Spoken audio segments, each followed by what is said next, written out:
All right. Hello, hello, hello. How's everyone doing? You guys doing okay? Testing, testing. 1, 2, 3, 1, 2, 3. Yeah, we should be good.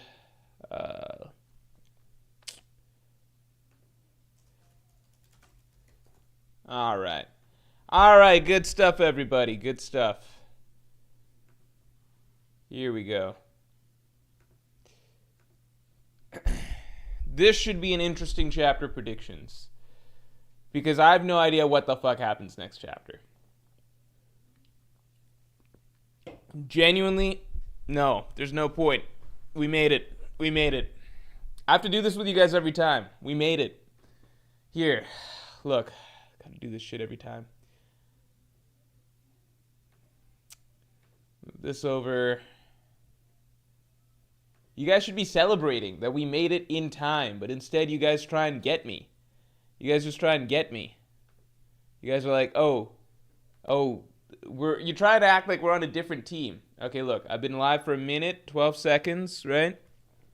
We can just wait till, we'll wait till it hits the 2-minute mark and you guys can then see what the time is. My plushie's crooked? Oh, it's been crooked. It's been crooked a little bit. Yeah. Oh, shit.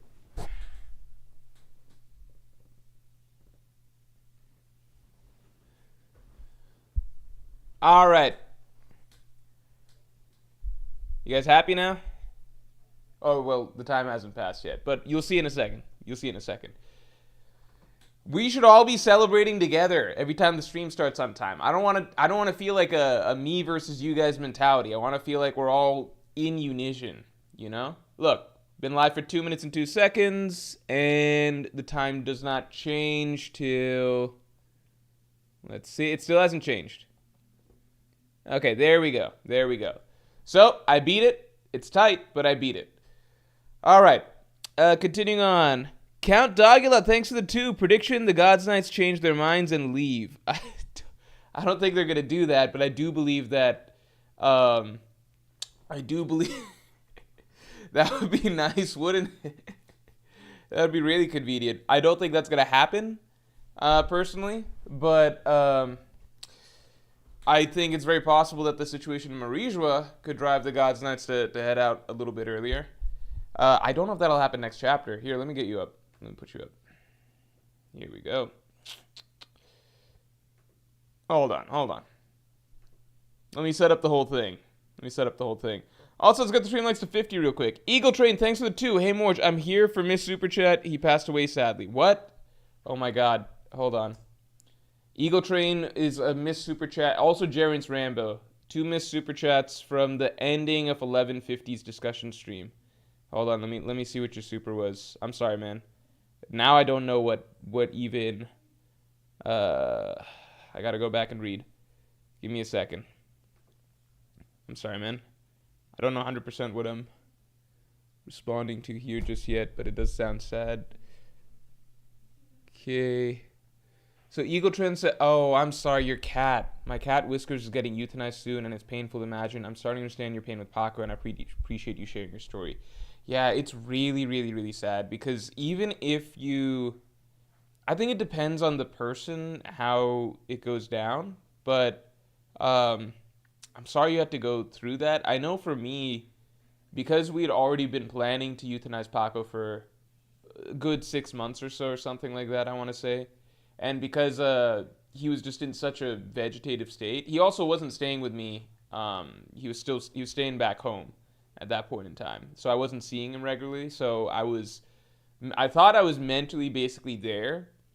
And I was, but then when it's actually happening, as you know now, it's not the most, I did not observe it to be the most peaceful experience, because there's 2 shots that are given, and then the first, like, I don't know how your cat is, but Paco was very, very uncomfortable, even down to the last part, like, last moments. He did not want to be in the vet's office, and so Paco's my dog, by the way, my first dog. So like, the first one is a muscle relaxant or something like that, so it just causes them to collapse, and they're splayed out. I don't know if that's what they do with cats, but that's what they did with Paco. And it's a really, really not good feeling. You just feel like, you know that it's supposed to remove them from feeling pain, but it also puts them in such a, like, helpless and very undignified state, and it feels like they're kind of struggling to retain control of their functions, that it doesn't feel good. And then the final moments are just really, really bad, and it just, I don't know, like the final shot, you can feel everything leave their body, like it's one final breath. Yeah. And for me, like, just all the memories and everything of what was going away just flooded in right then. So I don't know if you had that experience as well, but I'm sorry to hear that about your cat. If you want to share your experience a little bit, you can just type. I'll try and catch it. But yeah, I'm sorry, man. Really sorry. Uh, um, Sticks. Oh, no, I don't know. I'm responding to this. Jaren's Rambo was the other one, in case Jaren's Rambo is in chat at all. Let me know, Jaren's Rambo.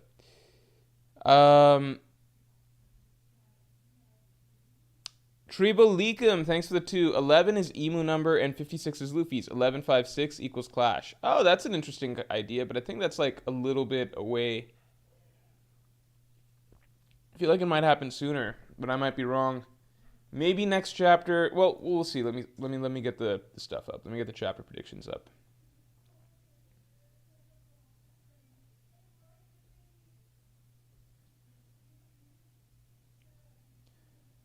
Actually, I don't like this. What am I doing?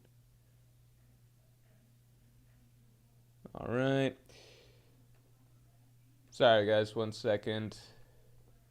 Yeah, I think Oda does do a lot of things with numbers, but again, I'm of the opinion that he doesn't like.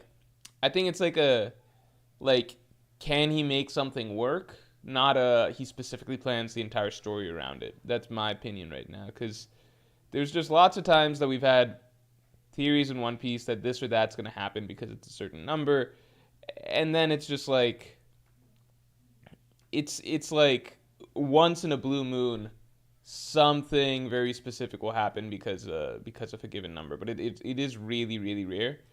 And I've even talked about how you know how people expect certain exceptionally great chapters at certain chapter benchmarks. You know, like chapter 1000, chapter 1000, or chapter 1000, chapter 1100, things like that. I did a whole video breaking down how it's unlikely that Oda's going by specifically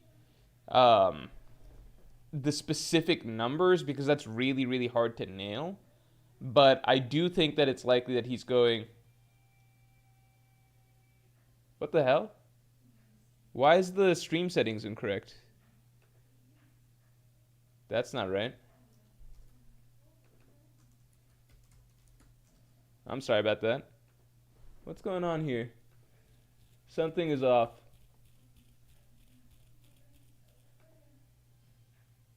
Oh, shit. Yeah, I changed it just now. I'm sorry about that, but it should have been correct in the setup. Give me a second here. Let me make sure the stream tags are correct and everything, too. I don't know what's going on. Okay, so this... What the fuck? How are the stream tags... The fuck? Oh my god.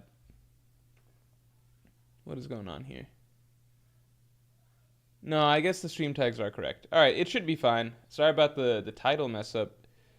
But yeah, I think in general, it's less common that that everything that's happening in a given chapter is because... Or sorry, everything that's happening at a milestone is going to be because Oda planned it to be a certain milestone. I think it's more so... I think Oda aims for close enough. Like, he's aiming to conclude Wano at around 1050, you know, stuff like that. Like, I think it's aiming to... Like, he tried to start Wano, like, he was closing out Egghead around 900, starting Wano around 900, right? And then I think everything he does is in increments of... It's generally in increments of 50, 100, or 150.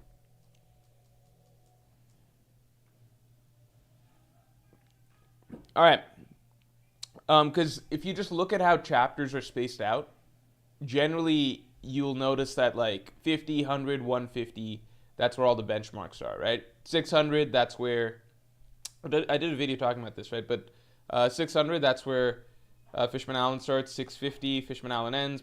Punk Hazard starts. 700, Punk Hazard's ending. Dressrosa's starting. 800, Dressrosa's ending. Zoe's beginning. Then between 800 to 900, so there's a chunk of 100, Oda's completing Zoe and Whole Cake Island. Then from 1000, between 800 and 900, that's Oda's knocking off Zoe, Whole Cake Island.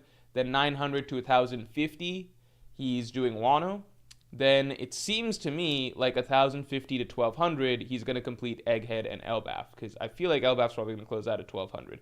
If Egghead closes out at 1200, then that basically, to me, that's like an absolute confirmation that the trend is just constant, and he's just thinking of everything in terms of multiples of 50. Like, big sections of the story will end like in either chunks of 50, 100, or 150.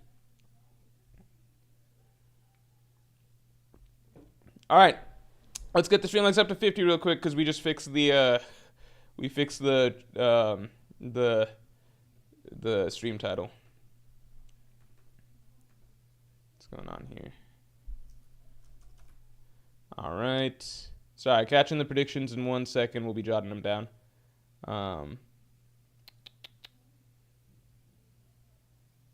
Yeah, should be all good. Okay, cool.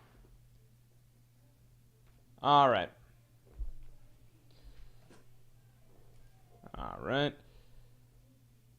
Catching up on supers in a second as well. Give me a second here. All right, let's get the first one on the board. So first up, we've got Count Dogula saying the God's Knights change their minds and leave. A very bold prediction.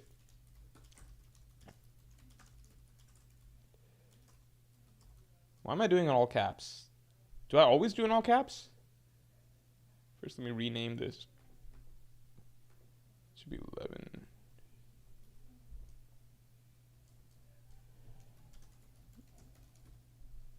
Okay. Do I always do all caps? No, I almost never do all caps. All right. Fix that. All right. The God's Knights change their minds and leave. A very underwhelming turn of events, but every prediction's a good prediction. All right. Jolly D. Joestar, thanks to the 2. 1151 cuts away to what happened in the Holy Land. Oh, shit. I would hate that. Would I hate that? I think I'd hate that, unless it gives, like, some much-needed context to what's going on here. It's crazy because, like, we all really want to know what's going on in the Holy Land, but not at this specific... I think at this specific moment, we'd love to see them go upstairs and fuck shit up. That would be pretty crazy if they cut away to the Holy Land. It's not out of the question. It'd be a really good call. They cut away to the Holy Land.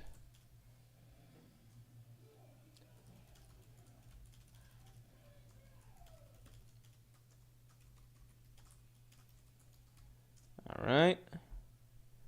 Zolden, thanks for being a Pirate King tier member for 21 months, man. Prediction, Loki will use the same hockey technique to prevent the regeneration the Gaban uses after the Monster Trio failed to lasting damage. That's a great prediction. Great prediction, because that could definitely happen. Because we do seem to be setting up for some new sort of technique. Loki uses same technique to stop regeneration that Gaban uses after Monster Trio fail to do lasting damage.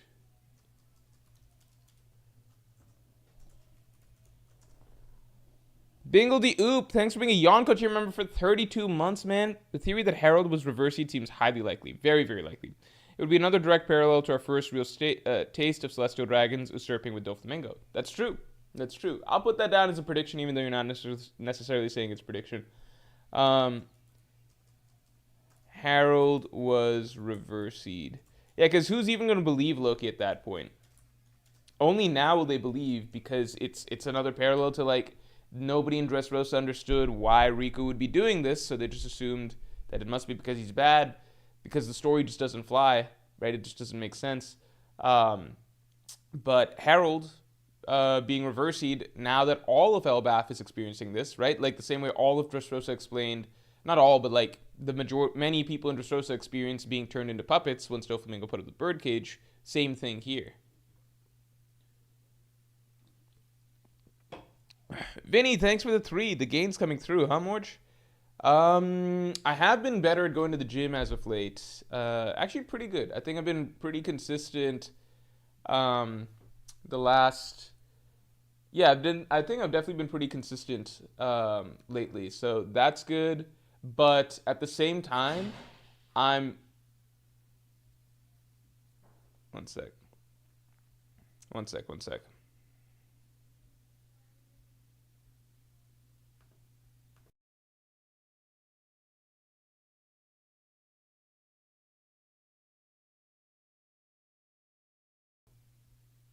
All right.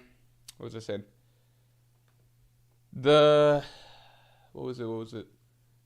Yeah, no. I want to say like 2021, not 2021. I'd say 2022 was probably the peak of me going to the gym regularly. And then I think I became inconsistent for the next few years because like I think I hit a point where I was like, okay, I feel pretty good. And then that's kind of dangerous because then once you hit a point that you feel pretty good, then you're like, then I could slack here and there. And then if I felt like myself slacking, then I would just be consistent for like a few weeks to get myself back to where I was. So it was kind of like a cycle of like, okay, I'm good. Okay, I dip a bit because I'm inconsistent. Let me just be consistent a bit to get back to my usual level or whatever. So it was like yeah, I think when you say I've got gains, I think I probably slacked a lot between over the course of the last year. So this is just me kind of getting back to where I was, like the standard level like that I'd like to keep. So normally I'm somewhere and then it'll dip a bit, get back, dip a bit because I'm being lazy, get back. And then I think especially over the last year, I dipped quite a bit. And I think now I'm probably back to where I should be. Or actually, I'm still a little bit off. So I'm still not at my best. But yeah, thanks. I appreciate it. Muglatan, thanks for the 2. Loki Sea Prism unlocked, but power not revealed. Power not revealed. Yeah, I can. So I'm not gonna put stuff like Loki's unlocked fully because I think I think we need to do a bit more bold predictions, like something a bit more specific. Because I think a lot of us are already kind of expecting that. Like, if you were to make the prediction Loki is not unlocked and he's kept chained up, I think that would be a bit of a bold prediction. I don't think that's the case here. Loki's power is not revealed. I don't think that is a bold enough prediction here because it very well could just be a chapter of them going upstairs. So I don't know. If you wanna say a different, you don't have to super or anything. If you want to just say a different what do you call prediction, that's all good. New X7 says, Morge did some research, and apparently Harold Hadrada was the last of the Viking / the Viking King. Oh, interesting. Fuck, bad sign for Elbaf. But we know that Hadruden's probably going to achieve his dream of becoming the king of Elbaf, right? That's just the way One Piece works. Dylan Desmarais, thanks for the 2. Luffy picks his nose when addressing Emu. I think that's very likely, but it's a good prediction regardless.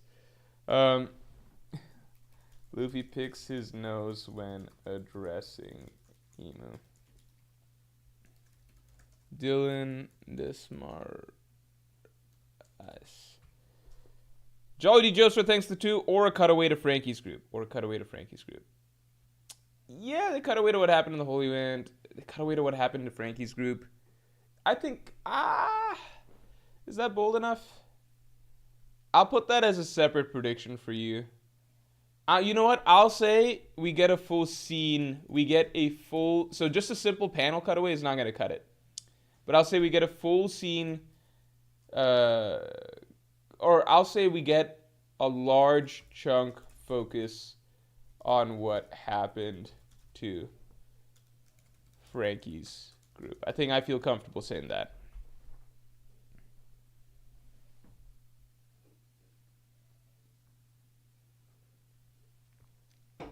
Let's get the stream likes up to 100 real quick.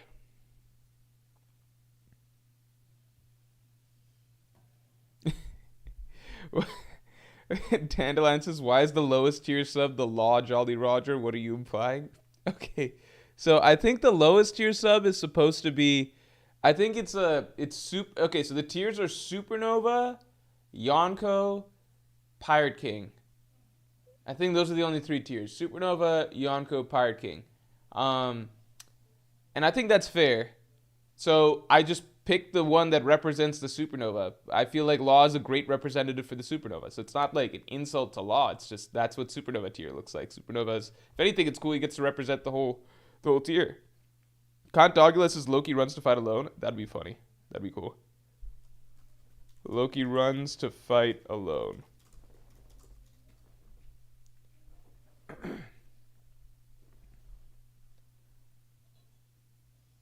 Kimai says, what if they still don't free Loki? I mean, that's a prediction. If you want me to put that down as your prediction, I could put that down as your prediction. That'd be kind of disappointing, in my opinion. The thing is, so right now the way I view it is like Loki is very injured, right? So Loki's very injured. Because he's very injured, I question, because he's very injured, I'm just like, does that mean they have that cheat code medicine thing, right? They've got that cheat code medicine that can just heal you temporarily perfectly, right? So they've got that. That thing just confuses me because it's like, if they use that on him right now, then won't he be too, wouldn't that mean that this has to be the LBAF final battle? Because once the effects wear off, then they can't just use it again on him when the actual final battle, right? There's no way. Jolly G. Joe says, can't be a Mord stream without Law slander in some sort. This isn't even Law slander. It's not even slander. I'm just saying it like it is. What's your prediction? Says Kate Culver. I can do that. I can give a prediction. My straightforward prediction for the chapter is just everybody, I think everybody, I think Loki gets healed by Chopper's, whatever. Is that bold enough? I think they heal Loki with Chopper's whatever. I'll say that as my prediction.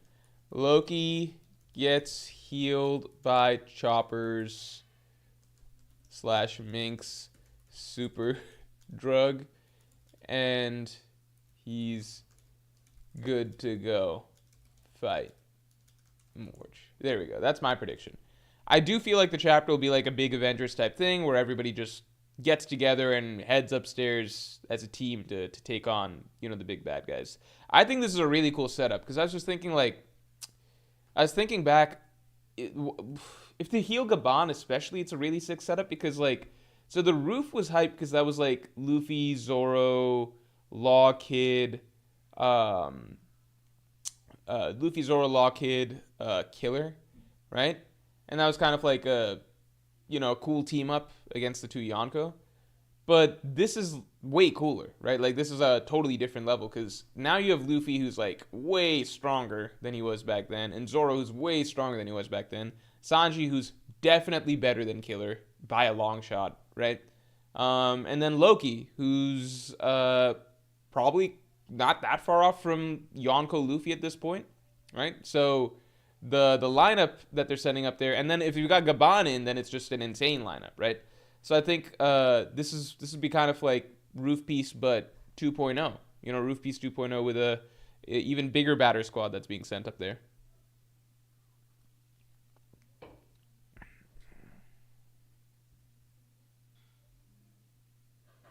Isarabi Marf voices, I think the food they're giving Loki will be enough for him to do something.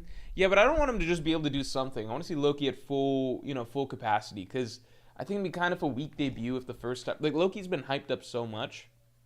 If his first true debut is kind of like him not at full strength. I don't find that exciting. Also, let's get the stream lights up to 100 real quick.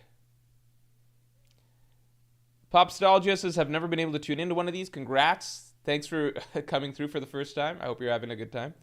Zepson, thanks for the 5. The Monstria, Loki, and Scopper arrive at the overworld. Zepson, I'll get... Well... See, I don't know if that's too generic. I'll let you guys vote for that. If we vote that it's too generic, then Zepson, you can just say something else. I'll just catch your comment. You don't have to super or anything like that. Is M Trio, Loki, Scopper arrive at overworld too generic? Too simple of a prediction?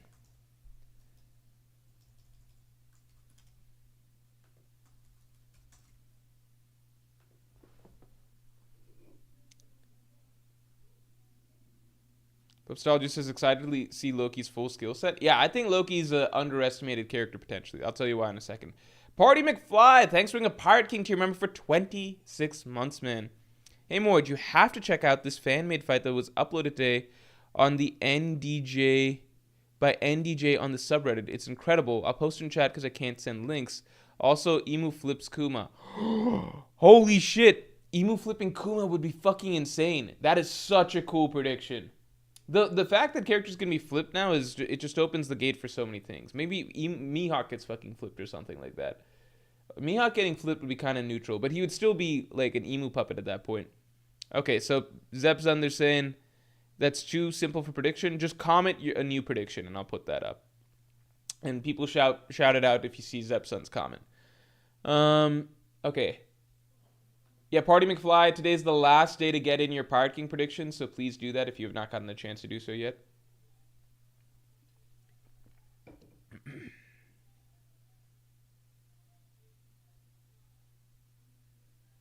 Okay. So we're saying...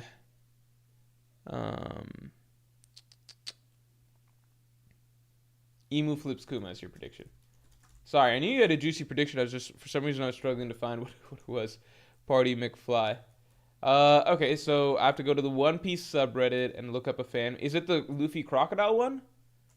I thought that looked really cool. I saw little clips of that on Twitter.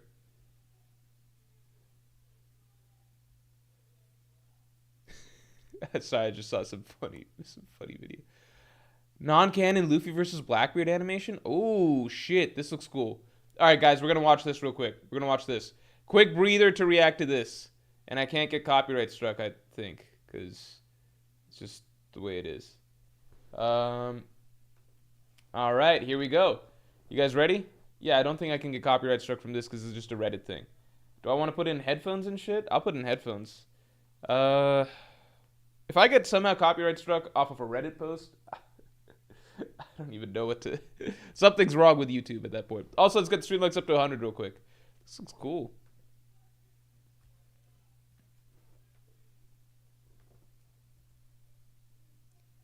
Hold on. Here we go. Thanks for sharing this, Party McFly. Also, if you've not gotten your Pirate King podcast submission in just yet, why is my stream frozen? What the fuck happened? Oh my god. How come some shit always happens? I gotta do this shit again. Alright, here we go. Here we go. The fuck? Here we go.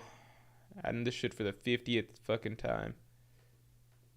I don't know why this even does this sometimes. All right, there we go. But I also learned a little trick. Here we go. I can do... What is it? Properties. I can do something about the resolution. I can, like...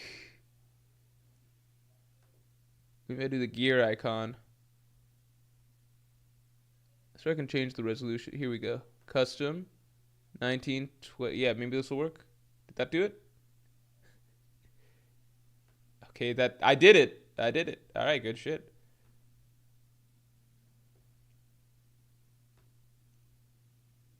All right. Good as new. Also, let me do it here real quick as well. Let me just get this out of the way. Okay. All right, we're good on both fronts. Also, can we just say that my hair is looking good right now? You could say goodbye because I do have to get it cut probably this week, but I think the hair, at the time that it was time to say goodbye, it was finally time to cut it. Just the way things go. All right. This is good. All right, here we go. Here we go. Everyone stop distracting me. It's time to react to this shit. Stop talking about my hair. All right. Let's get stream likes up to 100.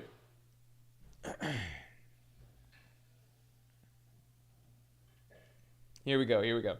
All right, this looks fun. Wait, is this made by AI? Because if it's not made by AI, I don't even want to watch.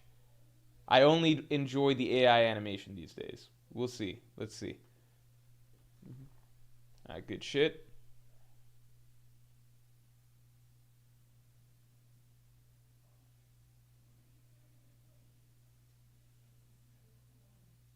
Oh, that's cool.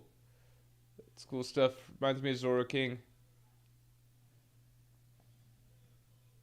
Oh, that was sick.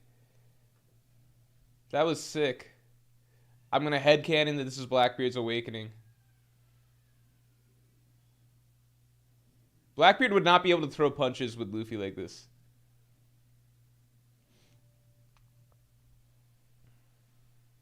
What?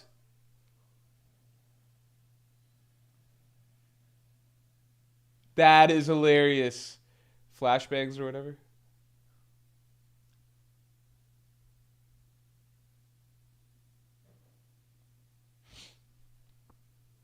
This is really cool. Can we get some Guruguru no Mi action?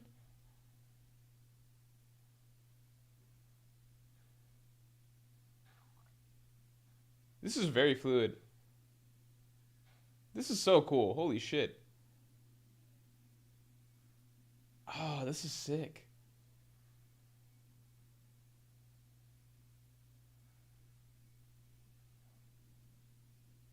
He's drilling through. Damn. Oh, really cool. Oh, shit. Hold on, hold on, hold on, hold on. Oh my god, that was genius. That was sick. Holy shit, who is this guy? What a creative idea. God damn. Wait, has it been like when did he get the idea to do this? Hold on, let me see this real quick. Ah, so it's had this sort of cinematic framing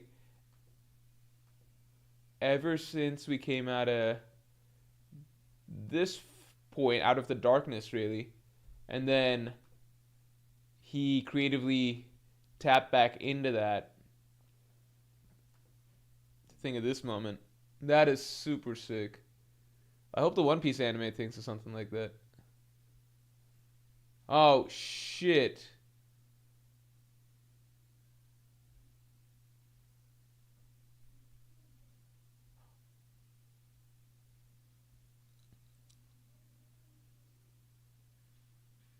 Nice. That's really funny. That was awesome. Big shouts to this guy, NDJ. That is awesome. What the fuck? That was absolutely crazy. That is one of the coolest fan animations I've ever seen. Thanks for linking that. Yeah, great recommendation. Zolden, thanks for the 5. Thoughts on Hadruden getting Reversied to give him a power boost, but he somehow stays in control. The power boost would be so minuscule it doesn't really matter. It's like saying like if it's essentially the same as saying like if Makvis got Reversied, would we be in trouble? No, I don't think. Maybe that puts him at seat level or something like that if Makvis got Reversied. Maybe we don't have a good idea of just how strong these characters are after getting Reversied, but like it's kind of like before this, I imagine a lot of people would have said that Dorian Broggy, like something like Yonko commander level or something like that, somewhere in there. And now that they've been reversing, people are like, okay, well, maybe now there'll be a good matchup for Zoro and Sanji. You know, it's not like a huge jump, like they're suddenly rocketing up the tiers. So I view the same as for Hadruden. It's like every time you see Hadruden, you just got to remember two things: the Moose and Machvis. Moose and Machvis. Those are the two things, right? That's basically where his strength is right now. I think like Blackbeard. Yeah, I personally think that everything we've seen with Blackbeard, Luffy would beat him for sure right now. I think for sure Luffy would beat him right now. I think he needs to get the third fruit to really get there to the next level, in my opinion. Jolly D. Joseph thanks the two. Killing him fights Kid by going to the ocean floor. That'd be funny. I just see no reason why he would do that. But Zolden, just for you, I'll put down Hadruden gets reversed, although I don't think that's a prediction. I feel like you're not predicting that. Jolly D. Star, I feel like yours is a joke prediction, so I'm not going to put that down. It'd be funny if Kid's just on the ocean floor and then characters come down there to beat his ass anyway. 0 multiplied by 0. Yeah. I'm not even hating on Hadruden. Like, the story itself acknowledges that he's too weak to matter. Because, like, that's literally why Loki bullied him his entire childhood. He's like, you're not fit to be the son of Harold or some shit like that. Whatever the fuck.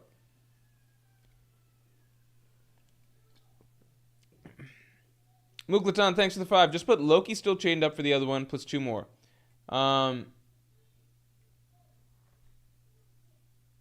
Loki still chained up. Okay. Mosa revealed to be Yeti Cool Bros tribe. What? And Luffy and Imu don't interact the whole arc, lol. Okay, I could put the Mosa one down. Luffy and Imu never interacting would be really funny. I mean, it wouldn't be funny. It would almost be like, it would be like blue balls, but it's in the realm of possibility. Okay. Loki remains chained up. That's Muglaton. And then Mosa is revealed to be Yeti Cool Bro tribe. The Yeti Cool Bros.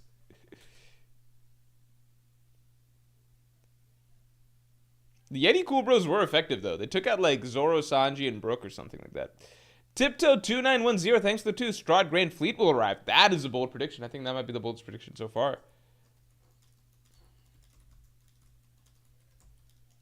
I feel like they need to be summoned in some way. I don't know if they'll just show up. I'm also a little bit worried that the Grand Fleet attacking that Celestial Dragon was the incident, but I don't think so. Average 576 is killing him comes down to finish off Loki. Ooh, I could see that. Oh, wait, that actually reminds me. That reminds me of something. Let me pull out the character rankings real quick. How do we feel here? Where's the best characters now left so far? I gotta clean up Whimsical. Let me make a note for myself for that. Give me a second. Let me make a little note. That's a to-do. It's getting too many things at this point. Okay. So here's our little character ranking. We're going to just check in on this real quick. All right. So this is, I still got Loki number 1.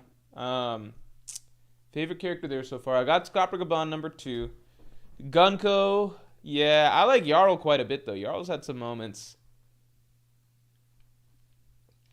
I'm still killing him like this, but I've noticed people are spelling him the other way. I like my spelling. I'm going to bump killing him up to here. I think killing him looks like a really, really cool villain. Emu does not count as a new character here, although it kind of feels that way. Yeah, the Gods Knights are great additions, right? Because we're looking at this. You got Gunko, Killingham, and Sommers all as like really cool characters so far. Shamrock, I'm sure, would be if we just saw a bit more. Rania, Gerd. I'm moving Gerd above Rania again. And you know what? Fuck Rania. I'm moving the Walrus Principle above her. Because the design is just cool. And you know what? I like Roto better. I just don't care for Rania. She had some great moments, I think. But I was also, the entire time she was doing it, I was just like, who are you? Who is this? This is a random child.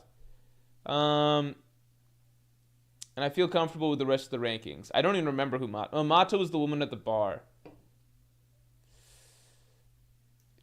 Yeah, I don't know.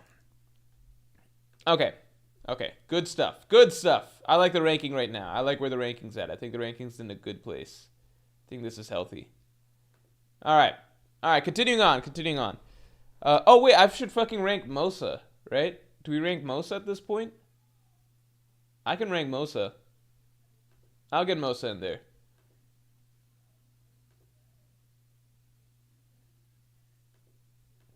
I don't even know where I put her or put him, though.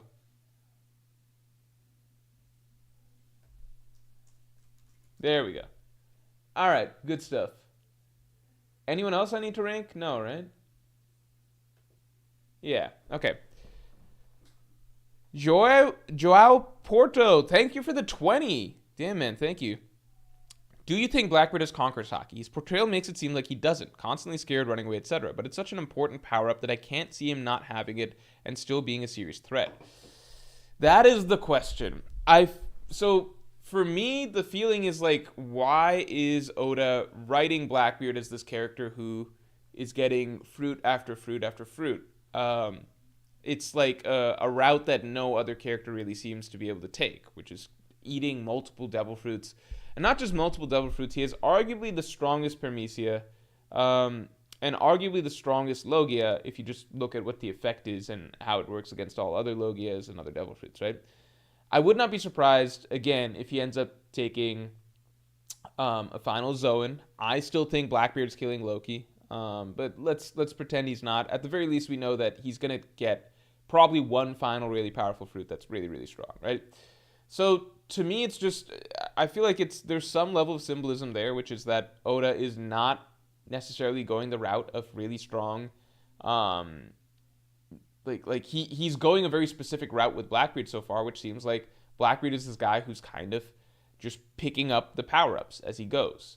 Why is Oda writing Blackbeard as this character who's going to have like maybe 3 really broken devil fruits at the end of the day?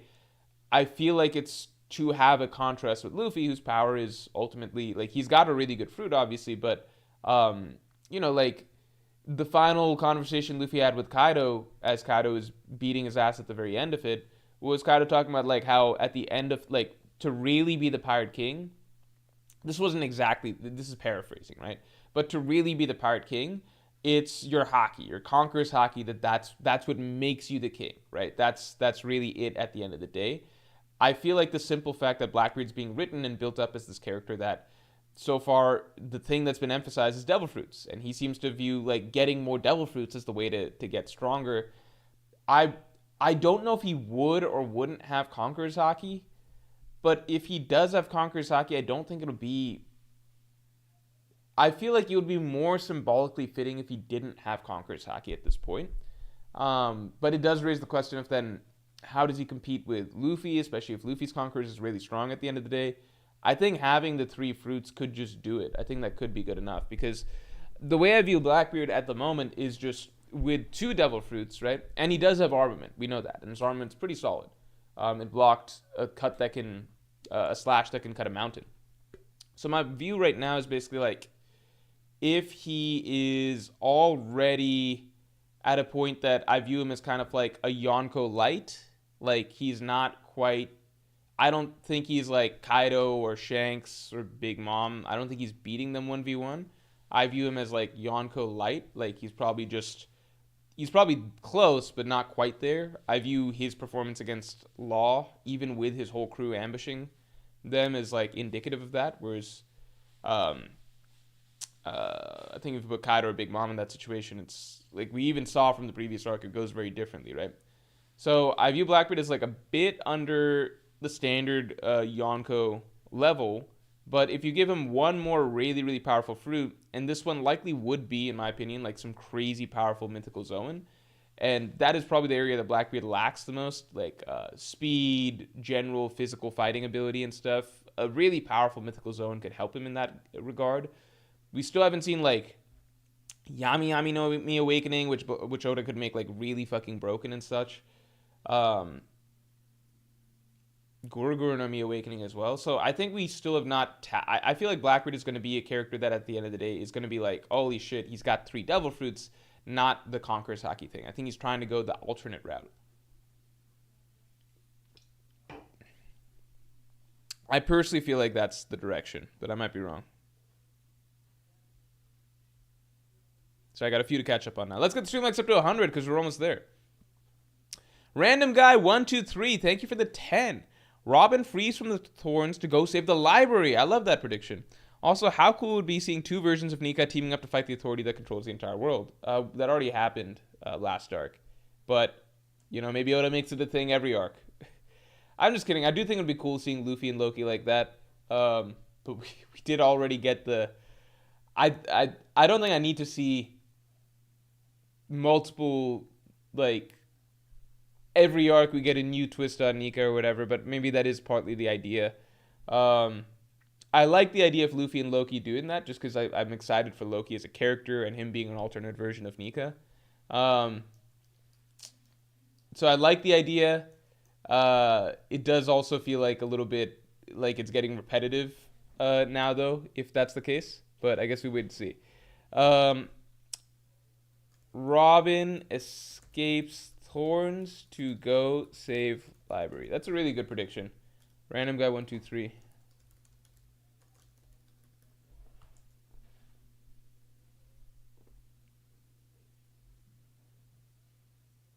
Anime Dimension, thanks for being a Pirate King tier member for 31 months. Thank you for the long time support. Man, Bonnie tries to save the Straw Hats. Oh shit, well, I just talked about Bonnie, or hinted at Bonnie, but I forgot about her in terms of like what she's doing in this arc. Bonnie tries to save the Straw Hats. Frankie brings in General Frankie. Would love that. Funny note, Emu tries to do Dami Reversi to General Frankie and fails. Emu asks why, and Frankie says it's a robot. Okay, I'll do this as 2 separate ones. Bonnie tries to save Straw Hats.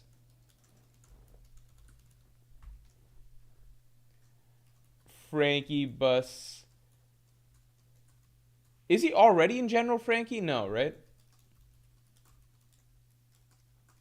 You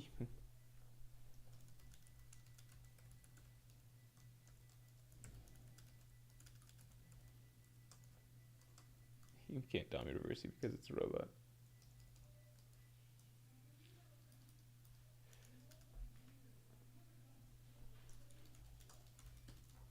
Alright, starting new part here.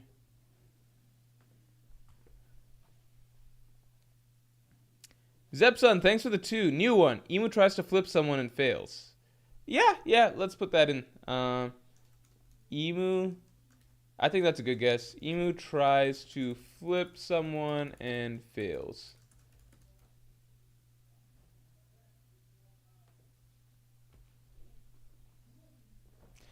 Armand, thanks a lot. My prediction for 1152, we are going to move outside Elbaf and rather see what's up with Shanks, Blackbeard, or maybe even Revolutionaries. Move outside Elbaf, see what's going on. Yeah, I could... Okay, so somebody's already predicted Marijua. We cut away to what's happening in the Holy Land. But I can give you... Here, I can give you Shanks. How about that? Unless what if Shanks attacking the Holy Land? We'll just say... I'll just say we see what's up with Shanks. Alright? We cut away to Shanks.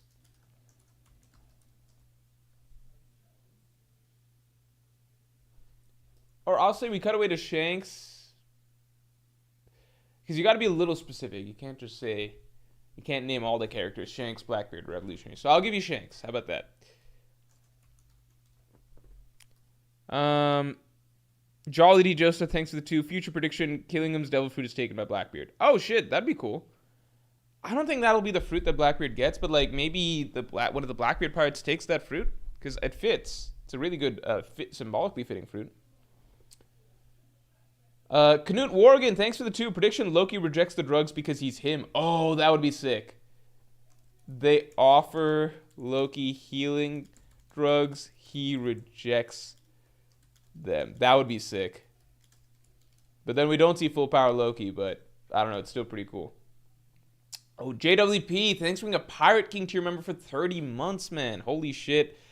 Always good to see you, man, as usual. Hey, Morge, man, my prediction is we see Loki uses Devil Fruit abilities. Also, my thought on Blackbeard is that he got Gura Gura as a substitute for Advanced Conqueror's Haki because he knew he didn't have Conqueror's Haki but needed that attack power to be top tier. Yes, that's kind of in line with my feeling, is that it's just in general Oda giving Blackbeard all of these really powerful abilities. It's to shore up the fact that he doesn't have that level of Haki to rely on. Or he won't have that level of Advanced Conqueror's Haki and stuff to rely on.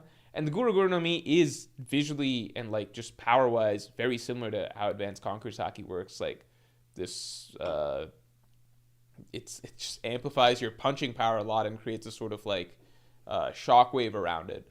I am curious as to like when Whitebeard used the Guru Guru no Mi, like the how does Advanced Conqueror's Haki work with that? Because the Guru Guru no Mi is no contact, so his Advanced Conqueror's Haki can't reach then, right? I think we'll need to see a bit more of what Whitebeard was doing at God Valley. One sec. We see Loki uses Devil Fruit abilities. I think that's a little bit... JWP, can you just comment another prediction? Because I think that's a little bit... I turned somebody else away earlier in the stream for making that prediction. I mean, maybe it's fine. Maybe it's fine. Am I correct? I feel like I turned somebody else away in stream earlier for doing that. For making it use some Haki technique. No, actually, I don't think maybe I didn't.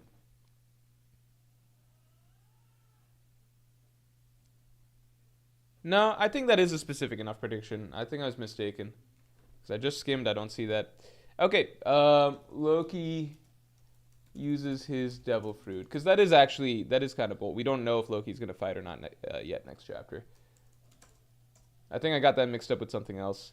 Hoops, thanks for the 2. I think Zunisha is in their Dami Reversi form. That is actually kind of crazy. I don't know if that's something that'll be revealed next chapter, but I'll put it down just for fun. But that would be interesting.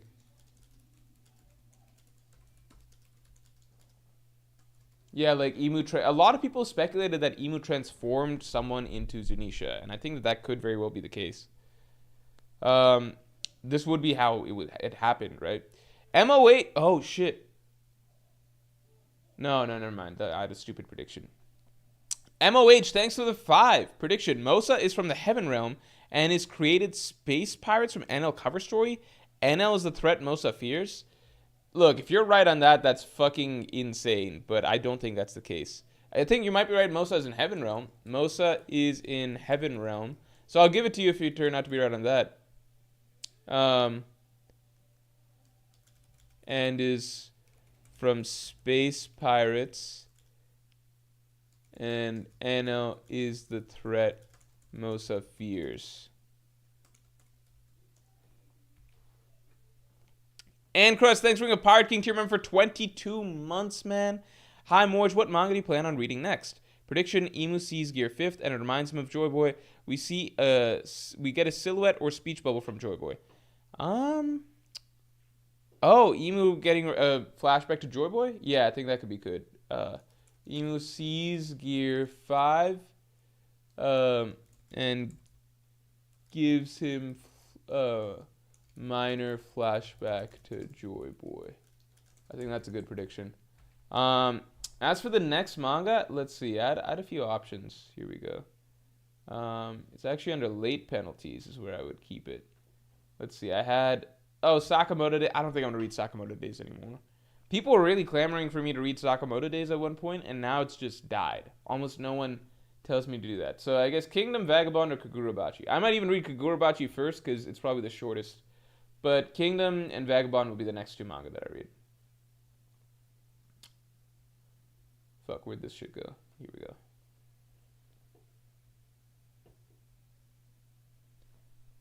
Yeah, I think... Has everyone stopped telling me to read Sakamoto Days? I remember that was a thing for a while, though. Everyone was saying that I gotta be reading that. Did something happen? Oh, shit. Let me change the... Yeah, let me change the sizes. Let me get this a little bit more manageable. Let me see how much I can fit over here. Okay.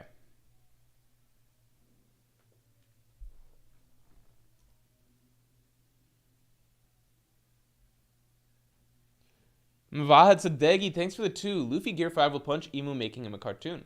Sure. Luffy punching Emu, that'd be next chapter. That'd be kind of crazy. Punches Emu in Gear 5, making him a cartoon.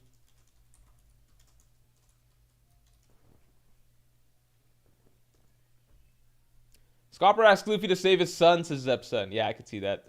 Scopper asks Luffy to save Colin. JWP, thanks for the 5. You can change mine. No, I think yours is fine. You can change mine too. We get Loki's Devil Fruit revealed, title, box, or physical transformation, Zoan form. I think you're good, man. I shouldn't have gone back and forth on that so much. But I can put some details. Loki uses Devil Fruit. Yeah, I think you're all good. I think this covers that. Loki uses Devil Fruit. We get a bit of a reveal. Yeah, we'll do anything that showcases a Devil Fruit. We'll give it to you, man. Gobble D's nuts. Thanks for being a Pirate King tier member for 8 months. Just make sure you get your Pirate King submission in, because I'll be recording the podcast tomorrow, man. So the Pirate King submissions are still up. Just make sure to get it in by tomorrow. Finished Fire Punch, great time. Fire Punch is such a ride. Fire Punch, once it gets really going, actually it picks up pretty fast. Like the sense of mystery and the way everything spirals picks up pretty fast. But like the whole concept just goes, like every 10 chapters, I'd say you feel like you understand what the full concept is. And then you get jerked around and you realize, okay, shit, that was a twist. Like this whole thing is like taking me this way and then this way and then this way and then this way. You never feel for like, I think more than 10 chapters that you truly understand what the story is and where it's going. Kagurabashi is some of the best fight choreography I've ever seen. Funnily enough, everyone was saying that about Sakamoto Days also. Shanks and Luffy will clash over who gets to claim Elbaf as their territory. Ooh, shit. So that's not an 1152 prediction, but I do think that is potentially in the works. It's just like Shanks' potential involvement in this arc is just downright confusing because you had the Bartolomeo setup. You have it set up that Shanks also wants to go after the One Piece, right? So that's established after Wano. So that kind of pits him against Luffy in a sense. But then you've also got the Bartolomeo setup where like you have Shanks gunning down one of Luffy's subordinates. And so now it's like, what exactly is the context of Luffy and Shanks' reunion? Because I still feel like Elbaf is where they're going to reunite. I just think there's so much heading into this. Like Shanks is such a talked about and referenced aspect of this arc. And like the arc literally right before it begins, it has Shanks shooting down Bartolomeo. So I definitely think that there's something there that's going to happen that's pretty significant between Luffy and Shanks. And I feel like it's going to be something that's not like the friendliest necessarily. Like, but just, is it going to be over claiming Elbaf as their territory? I've always felt like it'll be about poneglyphs in some way, like road poneglyphs. Bartolomeo is a good trigger. Yeah, there's a lot of options there.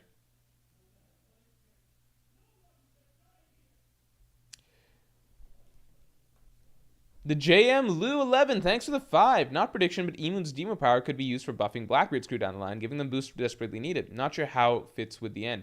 So I've seen some people predict, I think even like last stream, that maybe Blackbeard does steal Emu's Devil Fruit, and then through that he's able to buff his crew, which could be cool. Like that could be cool. If he Dami reverses his crew, I wonder if that makes them all good guys. But you don't have to Dami reverse it. Like you can obviously see, like with the Gorosei, they get their own amps and everything like that. I think that that's definitely in the realm of possibility. I have my own thoughts as to what the direction will be for Blackbeard and his crew, but I do think that this is now a really interesting route. My only thought is that like if Blackbeard ultimately gets Emu's fruit, that's kind of, I don't think Luffy's having a full 1v1 battle with Emu then at the end, because I don't think Oda's going to have Luffy fight the same ability multiple times. Rihanazar, thanks for the 5. This could be too generic, but I'll suggest that Luffy's group will be featured this chapter, but won't make contact with Emu quite yet. Luffy's group doesn't meet Emu.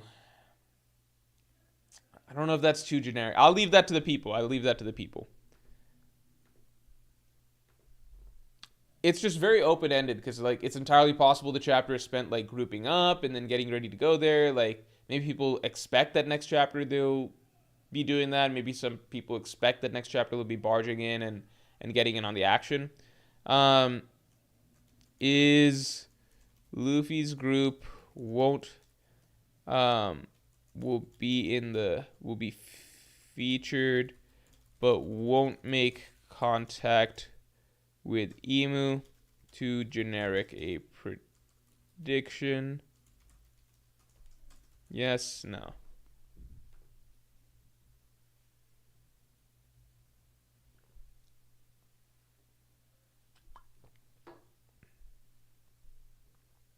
Oh, wait, hold on 1 second. I think I'm actually supposed to be... Hold on.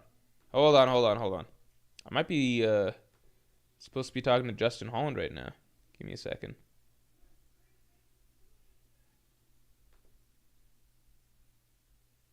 No, never mind. That's in an hour. Okay. Oh, this is down the middle. The poll is pretty down the middle. I'll give it to you because it's close to 50-50. Well, it's 57-43. Maybe I won't give it to you. I'll let the poll run a little bit longer. Armand, thanks a lot. Jinbei and Nami get flipped, and this will be the start of the Straw Hats breakdown as they need a major hit before entering the final war. I did not ever think about Astrad getting flipped. That is such a cool concept. I don't think I even considered Astrad could get flipped. I think actually no. Somebody mentioned way back, like, what if Sanji gets flipped and then Zoro has to fight him this arc? That is something that somebody mentioned, but one of the other Strads getting flipped, that was off my radar. I'll give you Jinbei and or Nami get flipped. This, I'll say that's just the big thing. Armand. That's a really good prediction. All right, now it's 50-50. It's 50-50, so I'll give it to you, Rihanazar. All right, I think I swayed it regardless, but, you know, it is what it is.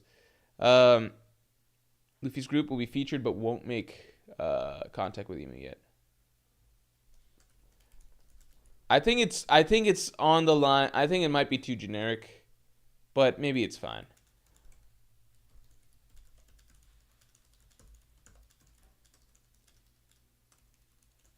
It's a gray area. You know? But life is filled with gray areas. Orang Hambleton says it's just because I already think Elbaf will be the Shanks arc. Yeah, but now I'm very curious as to the role Shanks will play. Because if he just shows up after like this big like, is there any room that Shanks could be like?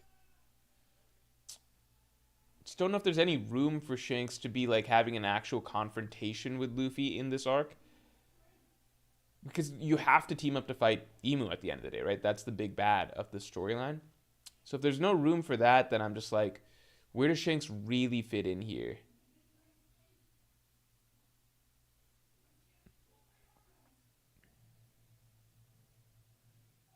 I mean, I guess it is just Shanks showing up and helping out.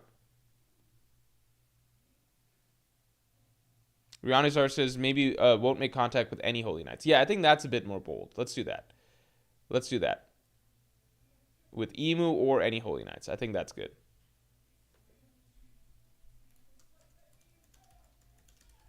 All right.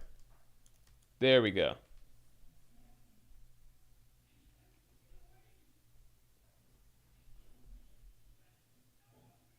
Interesting title, says Morge, but if Estrad does get flipped, that means everyone who's flipped will get turned back. Is that true? Is that how I don't know how the game works. Is there, because I know it's based off of a game. Is that how that works?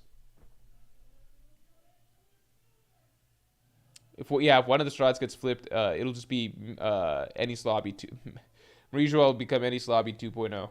Everyone going on a big raid to try and free their friend.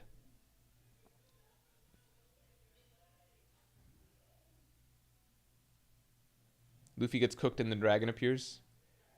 I don't think Dragon showed up just like... I think Dragon's doing what he's supposed to be doing to me, if Dragon hasn't shown up at this point in time in the story to help out Luffy ever, then it's just unlikely that he's ever going to be just Like, oh no, my son's in trouble, time to go help. There's never been a moment that Dragon's just been like, okay, Luffy is now in enough trouble that I need to go help him. Actually, no.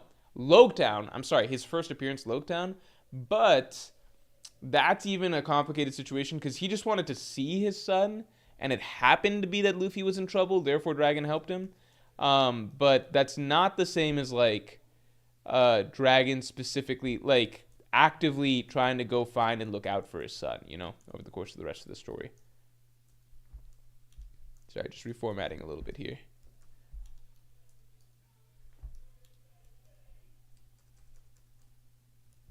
Yeah, there we go.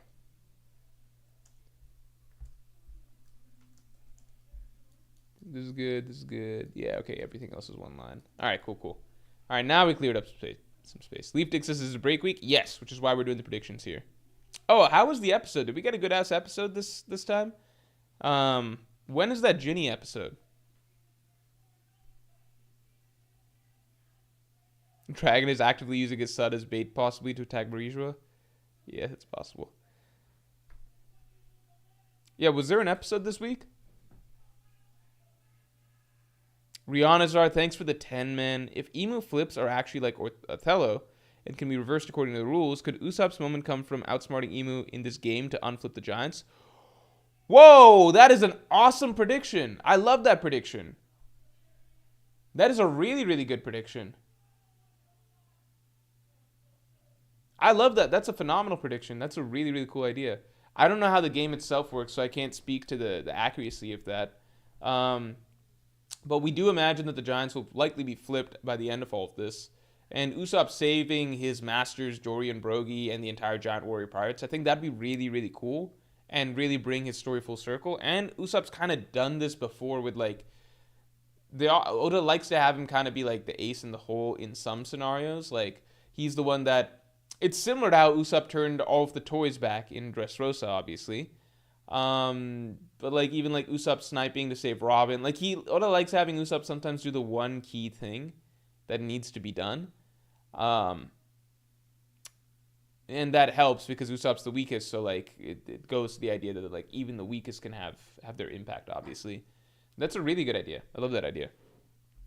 Anime Dimension, thanks for the 5. If we see someone getting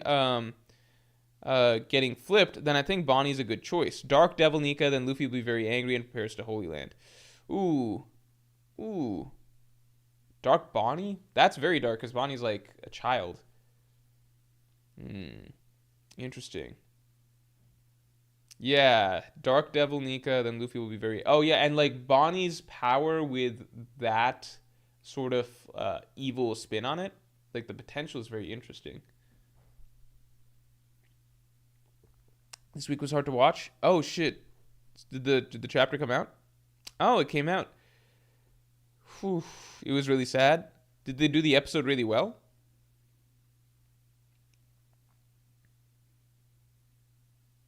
Ariam says, do you think Waterlaw in Law's name sounding like Waterloo is intentional or just a coincidence? I think it's probably intentional. Maybe not. Maybe it's too much of a stretch. Waterlaw, Waterloo. No, it might be intentional. What I likes doing is references to history stuff. Jolly D. Joes are giving us an explanation. The game of Othello is basically if your pieces are surrounded by the enemy team, your piece becomes their piece. I thought that's Go. Isn't that Go? Because I watched that Alpha Go documentary and I got the gist of it. It was an interesting documentary. Isn't that how Go works, or is Othello based off Go, or am I stupid and is Go and Othello the same name with just different languages? It was good?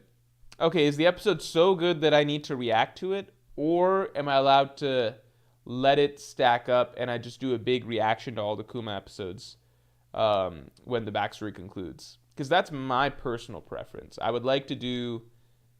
It would be, I guess, 5 episodes. Yeah, 5 episodes. 5 is a lot to react to, though. That's 100 minutes. That's a long reaction. It's a very long reaction. I'm not in the reacting mood right now, though. I don't really want to react to an episode, so I might leave it. Yeah, I'll let it stack. Go needs all pieces to be surrounded. Othello needs a line of pieces. Okay. Okay. Yeah, I'll let it stack. Ariam says I saw a crusty clip on TikTok and cried my eyes out. I'm not ready to watch it. Yeah, it would be like a 2 hour reaction. It would basically be like me reacting. It'd be more than me reacting to a movie. And it'd be pretty sad all the way through.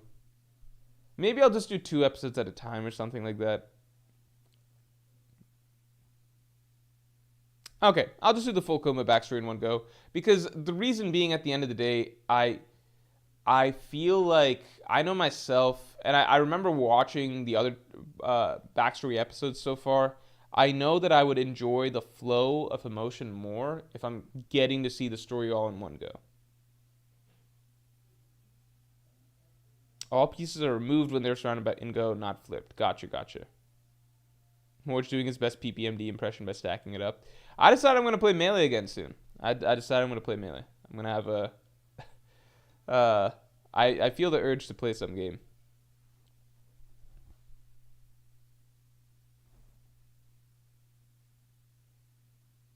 Morge going to need a box of tissues.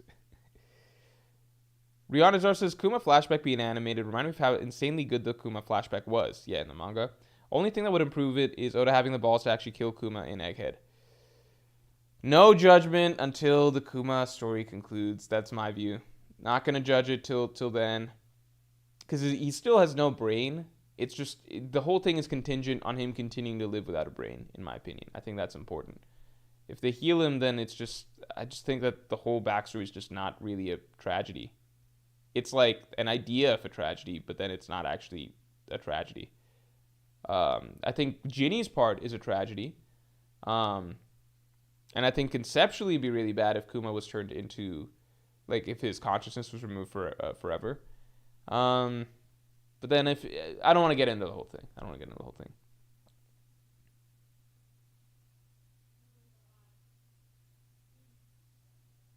Ender Anamis is still waiting on the playing Melee against viewer stream.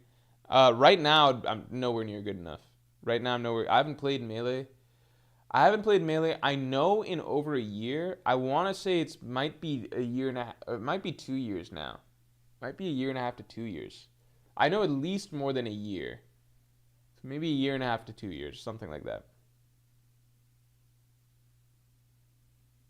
Henchme976 says Oda usually hits with flashbacks. Yeah, the Kuma one was very important. Okay, so if we look at the core flashbacks of... I did feel like...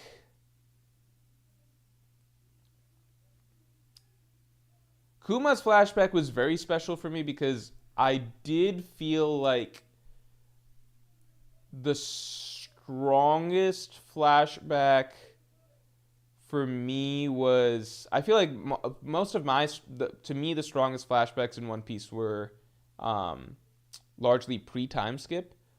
I think Fishman Island started off with a pair of really strong flashbacks. And then after that, I felt like the flashbacks were generally good, not great. That might be more, I think that's largely personal preference. Like, you had some really great surprise ones, like Senor Pinks.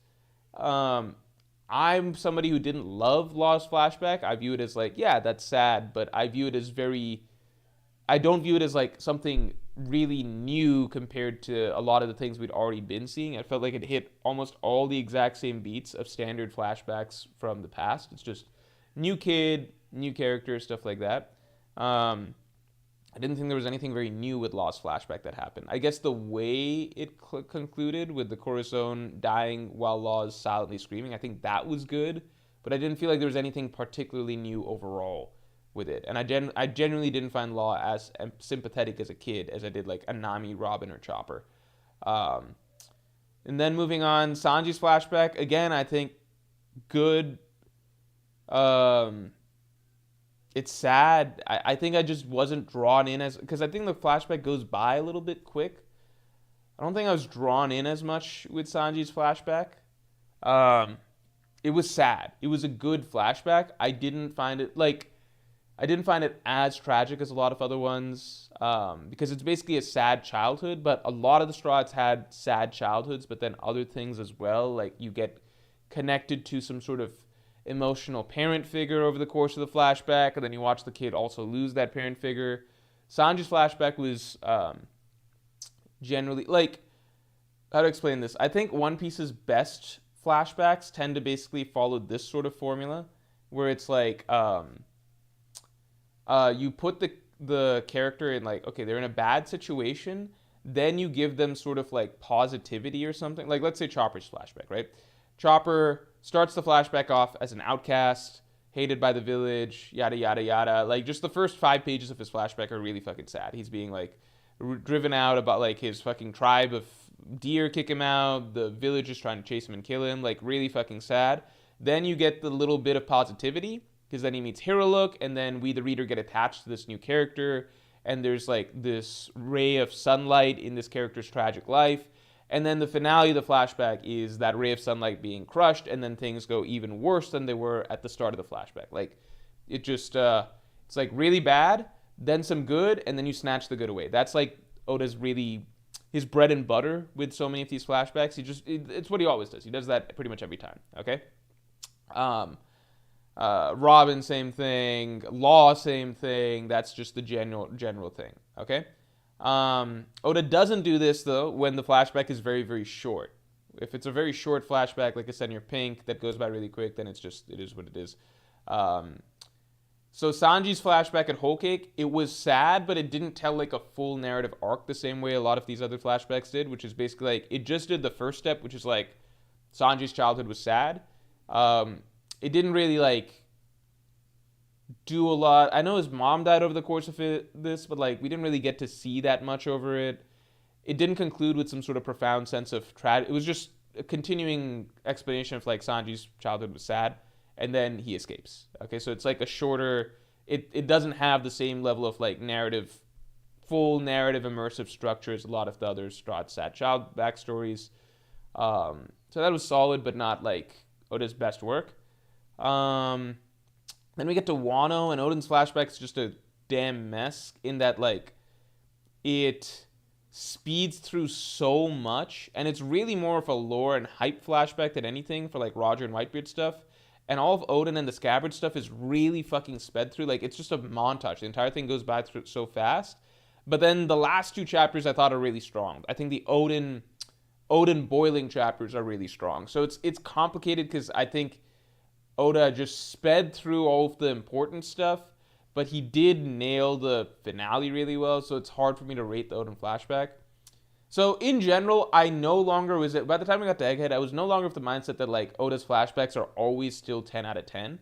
And then the Kuma flashback happened, and with the Kuma flashback, I did a video on this, but I think it wasn't as popular of a video when it came out, because I think it was just not the right timing or whatever. But with Kuma's flashback, Oda actually did, like, he took his usual flashback setup of, like, tragic start, ray of hope, then tragic end. He did that, but, like, to an even greater level than he's ever done before. Because for the first time ever, he actually took things up a notch. I felt like he'd been starting to simplify it and not hit that structure as well as he used to.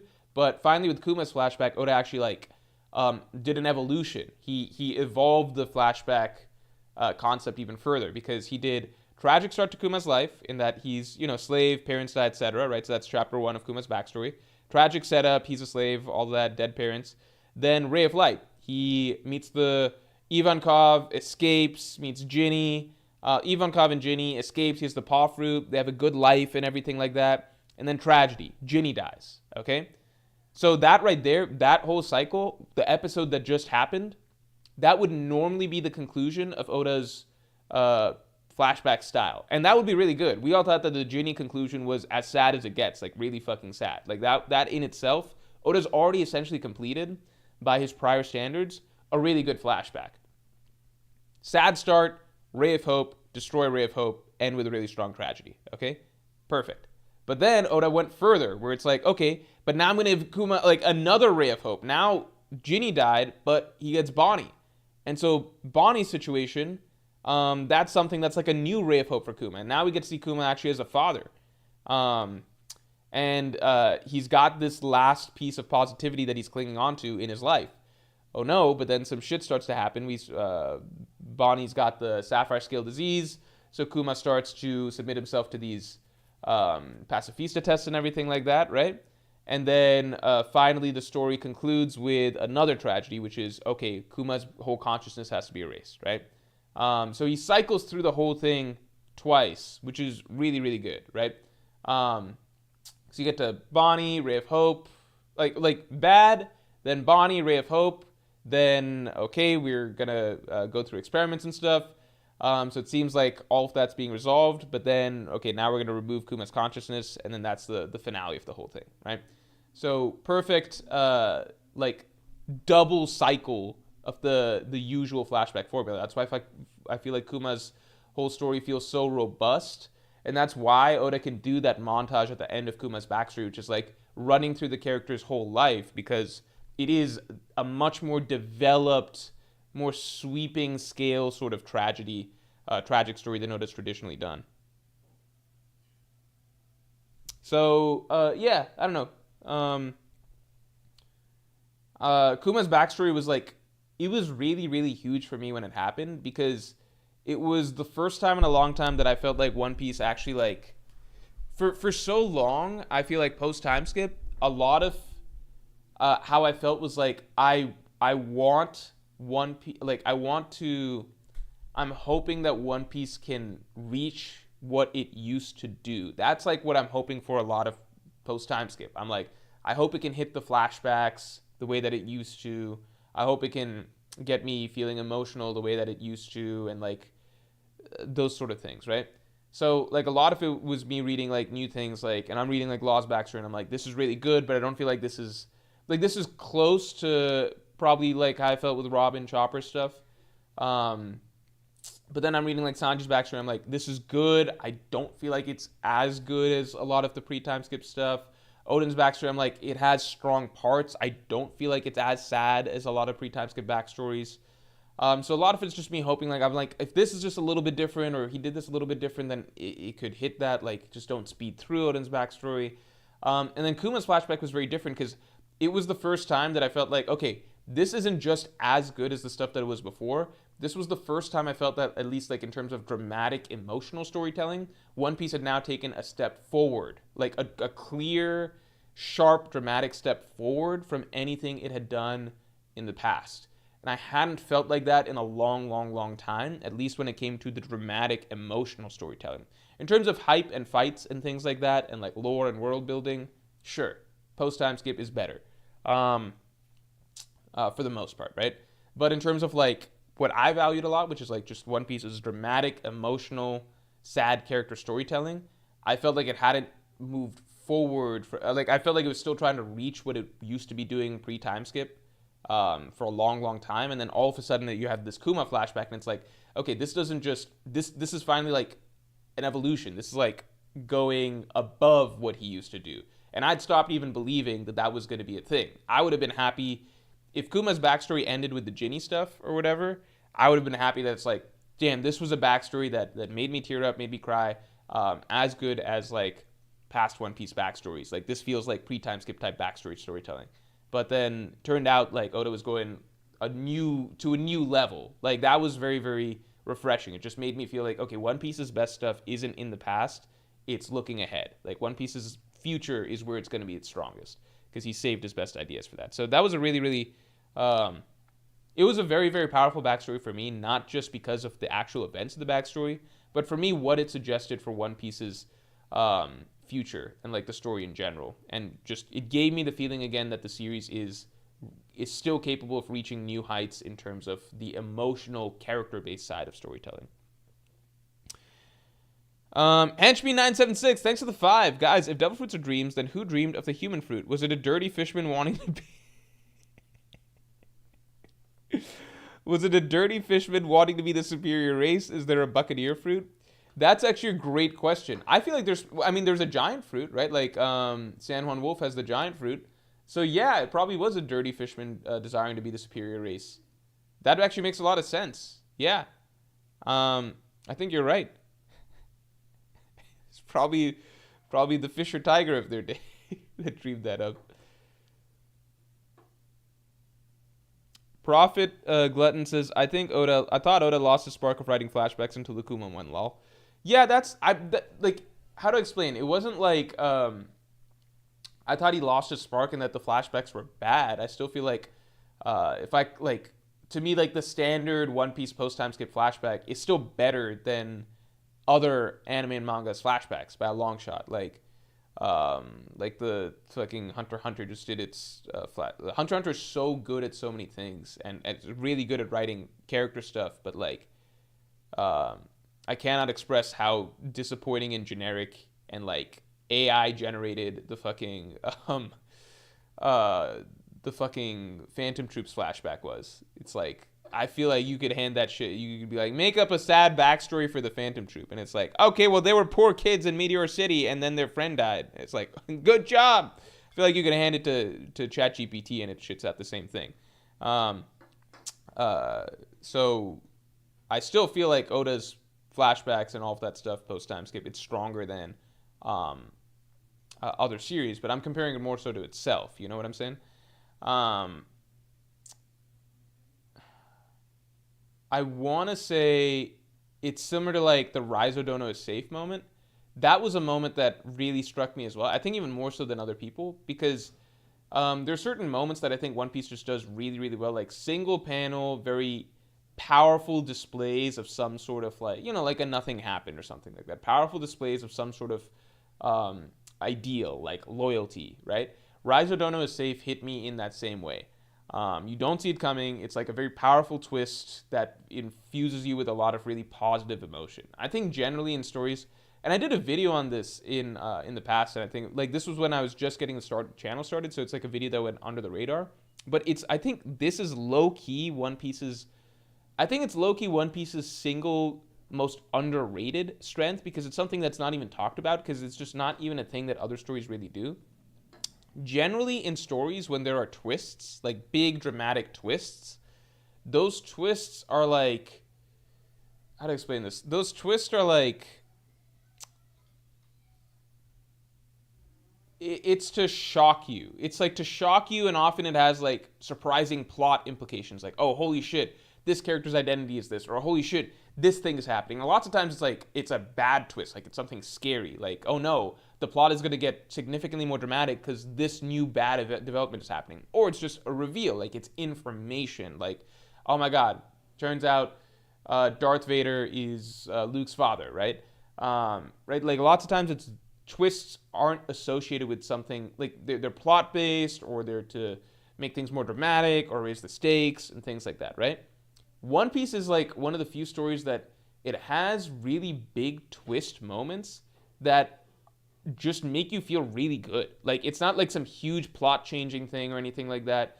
It's just some surprise that makes you go like, oh, what the fuck? And it just makes you feel really happy and elated. Other stories, to me, that's like a One Piece specific thing. Like Raizo Dono is safe is like a huge moment like that to me. And it feels like a One Piece special because One Piece is a really, really, really powerful feel-good story at the end of the day. And I think Oda's one of the few writers that like, I don't really know. I can't think of like comparable moments in other series where it's like there's a big plot twist, but it's something that's like, oh my god, that's like so beautiful. Like that really like that's so heartwarming. Like it just makes you smile, puts a smile on your face.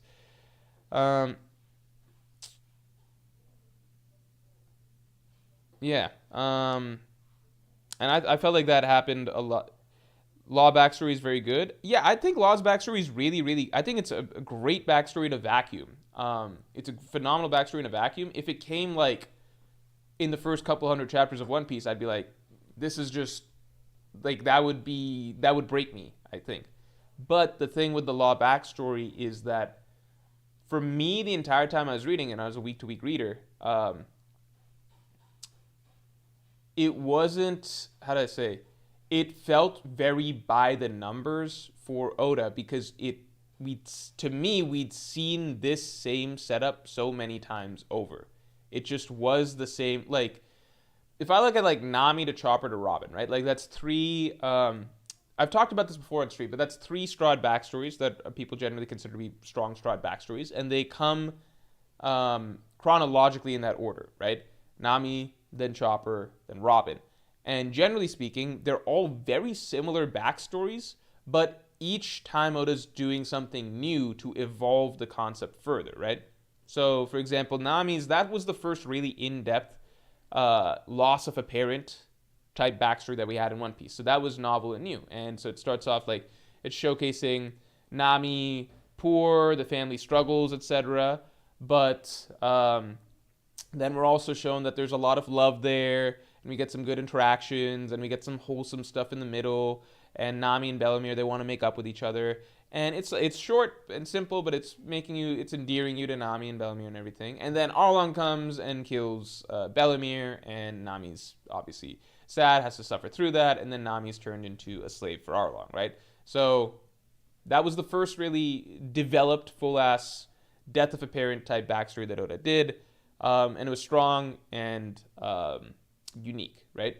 Then he does Chopper, but now there's so many more layers because it starts from a much worse place, because it starts with Chopper being ostracized by his entire family and then hunted down as a monster by humans, and he's a child in all this, right? So it starts off in a much worse place than Nami started off. So there's new concepts. It's like, what if you were just a freak? Like, what if you were a freak of nature and you have no friends, no family, right? Nami at least had family, but Chopper is just no one. You've been kicked out by everyone. You're just an absolute outcast, right? You're a monster. Okay, then you get taken in by Hero Look, and so now Oda does the Hero Look stuff and like Ray of Hope, yada yada. And then you hit the same tragedy where Hero Look dies, much like Bellemere dies, but the whole way it's concocted is much more developed. It's like, okay, what if it's really sad that like Hero Look gets an illness and then Chopper's trying to cure it, and then Chopper drives himself to such great lengths and like beats up his body just believing that he'll cure Hero Look, and then the big twist of that Chopper actually poisons Hero Look, so Chopper's going to be responsible for his father's own death, and Hero Look, realizing that, wanting to save his son, the sort of guilt, chooses to go out on his own terms, killing himself. It's like, it's the same concept as the Nami Bellemere backstory, but like now you're adding so many more layers and added elements of tragedy that it's amplifying it. And then Robin's backstory, it's just the similar stuff, but like even more so. So Robin, much like Chopper now, she's a complete outcast, monster freak, right? Same thing, no friends, right? Except I guess the scholars, but they even kind of tell her like, you can't play with us because you're too young or whatever. So she's freak, outcast, monster. Then she gets a very brief ray of hope with Saul, so it's not like the whole Chopper Hero Look situation, but she gets one friend for a tiny bit, and then so many things happen, right? Mom comes back. Mom dies in front of her, so Robin never gets to, like, that happens, right? Then Clover, right? Then Saul, we don't talk about that, but on paper, that was, like, the kicker of the whole backstory, right? So she's losing thing after thing after thing, and then on top of that, the entire island, everybody that she ever knew, all get genocided, right? So it's like a million things on top of that. And then, to kick it all off, we get the next 20 years of her life being a runaway, never being able to trust anybody, everybody trying to kill her, capture her, yada, yada, yada, and just 20 straight years of suffering. So it's like, you see the progression of, like, they're all the same concept. Like, it's following the same basic A, B, C, 1, 2, 3 structure between bad, then some good, and then really tragic, right? For Nami, Chopper, Robin, but Oda's just ramping it and scaling it all the way. Like, each time, like, Nami was the basic, it's the prototype. Then Chopper, there's, like, so many more added layers of tragedy. Then Robin, it's just like, holy shit, how many more things, like, he thought of every possible thing under the sun and, like, then some for, like, to make things absolutely as bad as possible for her, right? So you see this progression. And it is all the same formula, but it's the same, but it's just evolving and evolving. Then fast forward to, like, Law's backstory. It's the same 1, 2, 3, but it felt bizarre because, like, when I was reading it, it's almost like when I was reading it, yes, it's true, I didn't really care for Law as a character that much, but a lot of my strong dislike for him came, like, more as I reflected on the character, and, like, what he did to One Piece for, like, 150 chapters. But at the time, believe me, I wanted to love Dressrosa. Like, I was reading every part of Dressrosa. Like, I was watching Luffy versus Doflamingo, and I was reading Luffy versus Doflamingo. I was trying to convince myself that this was a better fight than Luffy versus Lucci. And in the end, I couldn't convince myself. Like, I was very open-minded in Dressrosa to, like, want to believe that this is going to be the best One Piece arc. So when we got to Law's backstory, I was like, okay, I haven't really felt that much emotionally in the storyline, but maybe this backstory will really make me love Law the character and really like make me emotionally feel very strongly. And I'm going through Law's backstory and it's just like it feels so similar to past iterations of the same thing. It doesn't help that Law and Corazon is almost, it's damn similar, particularly to Chopper Hero Look. Similar themes, similar idea of love and heart, similar themes of even like both growing up to become a doctor and everything like that. Adoptive father, very very similar ideas. Like father who refuses to take no for an answer when taking the son in, yada yada. Like Law's backstory was like, yeah, different things technically happened, but it's just swapping around events at a certain point for me. It's like Law lost his family and he like starts off in a bad place and everything. That's bad. And then he's working for Doflamingo because he's got this illness and everything. And then Corazon takes him in. Like Hero Look takes Chopper in, right? And now he bonds with Hero Look or Corazon for a little bit.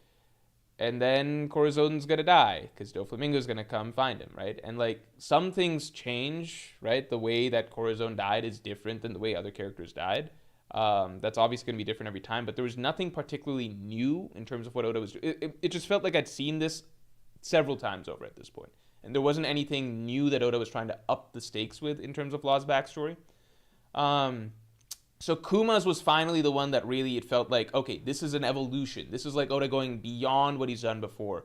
He's like doing the whole Kuma tragic backstory and it hits a lot of the same beats you traditionally see.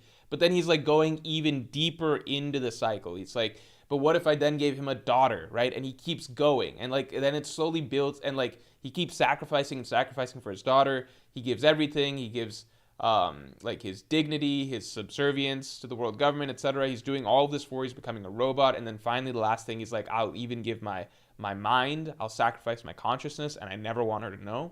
Like it's just you get to the end of Kuma's backstory and you're able to do that montage where it's like we really went through a full life story, like a genuinely like it's so much deeper and more involved than any of the Straw Hats in the past because like you get this picture of a character who's just always sacrificing, even as life gets harder and harder and harder, and he never stops.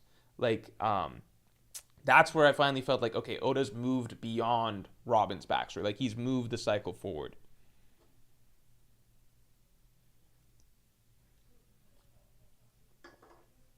So yeah, I mean, I'm not trying to shit on Law's backstory. I'm really not, because again, if it came way earlier in the story, then to me it would be like groundbreaking, and I wouldn't know where it's going or anything like that, or I wouldn't know all of the emotional beats Oda's aiming to hit.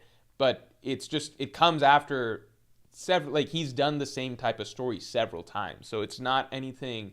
There was just it felt so remarkably by the numbers that again, on its own in isolation, if you just pull it out of One Piece, great backstory. In the context of One Piece, it just felt almost like a copy paste, but switch some of the stuff around. And that's still a good backstory because Oda's formula is really good, but it didn't move me in any way that was new emotionally from previous backstories.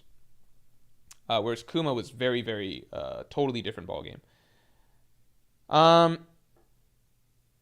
Pete Garcia, thanks for the 5. Yo, Warge, think there's a chance that we see a Nightmare Luffy-esque transformation during the final war? Like a Dream Luffy? Nightmare always seemed odd. That's actually funny. I didn't think about the fact that we were already seeing Dream Luffy, in a sense. Like, Nika is Dream Luffy. I didn't think about it, but Nightmare Luffy is essentially... I guess that's foreshadowing, in a sense, the idea of Dream Luffy that we're seeing right now. So I guess in a sense we already see that, you know? In a sense we're already seeing Dream Luffy every time he turns into Nika, the power of dreams. I actually want to do something real quick. We've done a One Piece backstories tier list in the past before, but it just felt like pulling one up for fun. Oh shit. What the fuck? It's moving really slow.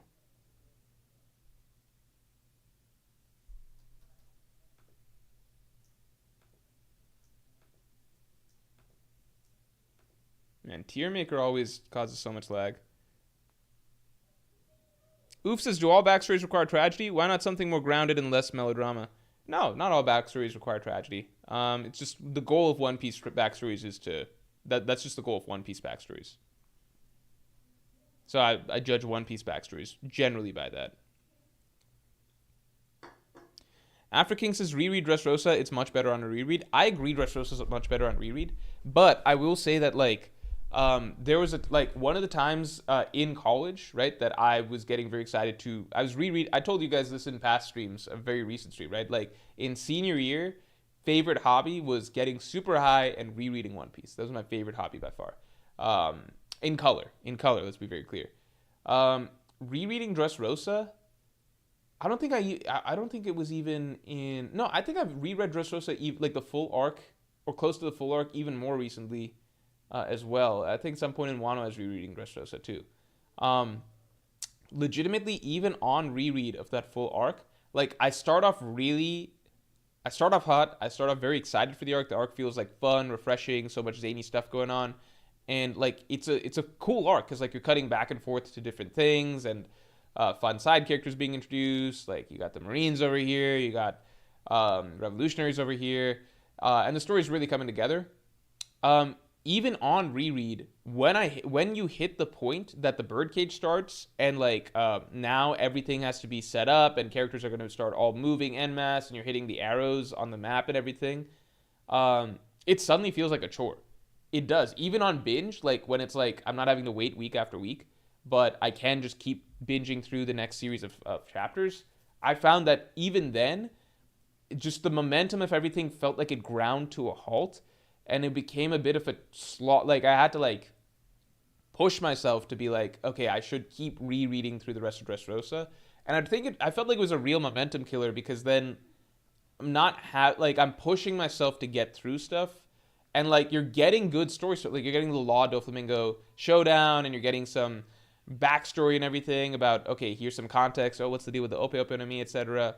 And then we get the flashback, and then finally we're going through the fights of the Coliseum fighters, but just something kind of happens, at least for me, even when I'm binging, that like it just feels like a lot of the momentum is sort of sucked out of it, and I'm kind of just pushing through, and like I can tell that the story is good, and like when we're back to like Luffy finally having a showdown with Doflamingo and everything, going gear fourth, it is cool, but it just feels like everything's slowed down to such a snail's pace that like a lot of the emotional momentum of certain things, it doesn't feel quite as I kind of have to, I still have to kind of push to get through that part, and it doesn't feel as emotionally riveting as it once did. I actually feel like the strength of Dressrosa emotionally was earlier in the story, probably at the strongest post-Kiros backstory, because I think Law's backstory, I think my favorite backstory in Dressrosa is Senor Pink, but Senor Pink almost doesn't count because it's not pertinent to the plot of the arc. It's like almost like okay, we're going to cut away and just tell a side story here. You could remove Senor Pink's backstory from the arc and nothing really changes story-wise, right? It's irrelevant to the story of Dressrosa, whereas Law and Doflamingo's story, it's relevant to the story of Dressrosa, obviously Kiros, Rebecca, Riku's, etc. So like I felt the most in terms of like why my emotion towards wanting to defeat Doflamingo by the time the birdcage starts, when we've completed Rebecca, Riku, and Kiros' backstory.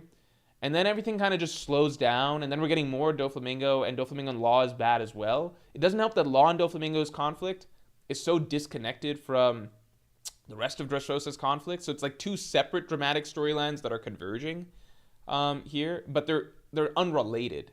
So you're working with two different driving dramatic storylines here. Whereas I think generally, I think One Piece arcs are better when like the story is everything works in unison. So like when it's time to defeat Crocodile, like everybody's pain towards wanting to defeat Crocodile is the same, right? And then Luffy and the Straw Hats are just carrying that out on behalf of Vivi. Whereas Law's story is very different from like, they don't even fucking know each other. Like the Riku, Kiros, Rebecca end of things. So like I feel like Dressrosa would almost have been more tight if like Oda had centered around one. Like even Wano, for as huge and bloated of an arc as it became, it was all still one central concept, which is like the nation of Wano needs to rise up because this tragedy happened in the past and Kaido and Orochi beat down Wano, and now that's being carried on the back of Momonosuke, son of Odin, and his scabbards who are representing the nation of Wano and overthrowing Kaido, and Luffy's just there to help, right? even side characters like Yamato, who are introduced very late, they are being slotted in to want to fight on behalf of Momonosuke and Odin and the Scabbards, or like Nation of Wano, right? So everyone's still fighting for the same cause and same reason. Um, I don't know, just rambling thoughts on Dressrosa there. Like, this is not to say I think Dressrosa is not a good arc. I think Dressrosa is a really, it's got a lot of strong things and a lot of things that I feel like are just a little bit more disjointed. I think it's like the One Piece arc that tried to do the most separate things. Um, I view Wano as the arc that was really trying to do one thing, which was this great rebellion against Kaido by the nation of Wano. But it told that story through like a million different pieces when you really just needed, it could be a lot tighter, like fucking Alabasta was or something, or even Skypiea. I view Dressrosa as like, it's trying to tell like X different number of stories at the same time. Because it's like, okay, I wouldn't be surprised, because Oda's mentioned before that Law wasn't necessarily the most planned character on his part early on.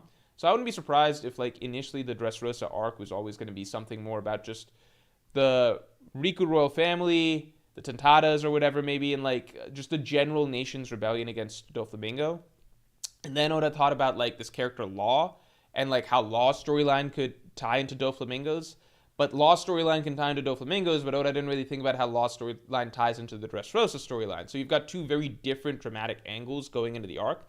So Oda's telling like a Law story, which is, got stuff to do with Corazon, his own past with Doflamingo, Law's driving motivations that brought the Straw Hats in and everything. But then you've also got the story of Dressrosa, which is very much an island-centric story about like why the people of the island have been like turned into toys and manipulated and controlled by Doflamingo, right?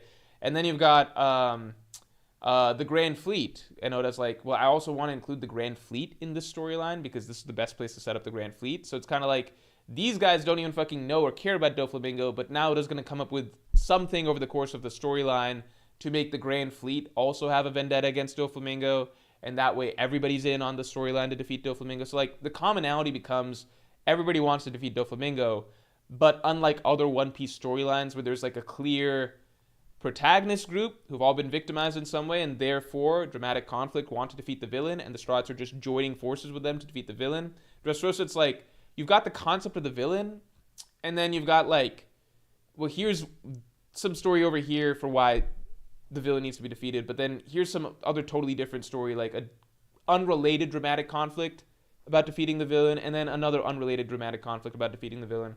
And they all do, like, the only common thread is like they all want to beat the same guy, which is Doflamingo, but it doesn't make for a unified dramatic arc in terms of just like telling a clean conflict, like clean dramatic conflict. Like it's stuffing in several unrelated dramatic conflicts and just tying it together with the same bad guy, which is ultimately like the concept. Like Doflamingo's kind of like a spider at the center of a web who does so much bad shit to people, right? So it fits the concept, but just because something can fit the concept doesn't mean that it necessarily makes for the most clean story at the end of the day, at least for me. Like, again, I enjoyed Dressrosa for a lot of things, but I'm never going to view it as like, I do view it as like the One Piece arc that was just in way too many places, in a sense. And it just does a lot of things randomly good. Like, it's like, well, Senor Pink's backstory is randomly really good. And like, Sabo versus Fujitora, there's like cool action stuff in there. And like, I think it's cool that they made the Grand Fleet at the end of it. And Usopp's got a really cool observation hockey moment and stuff. Like, it's got good random stuff. I don't view it as like a very cohesive story.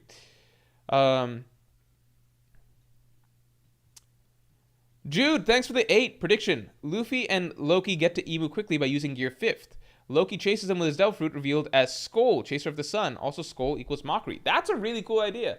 I don't know about the second part of it, but let's say Luffy and Loki both use Gear 5.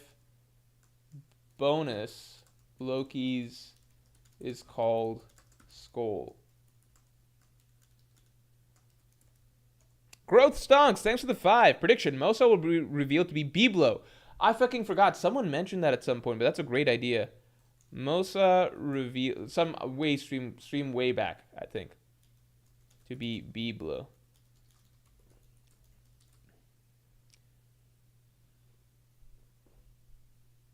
I'll say I'll call this a separate one. Biblo will come out to defend library.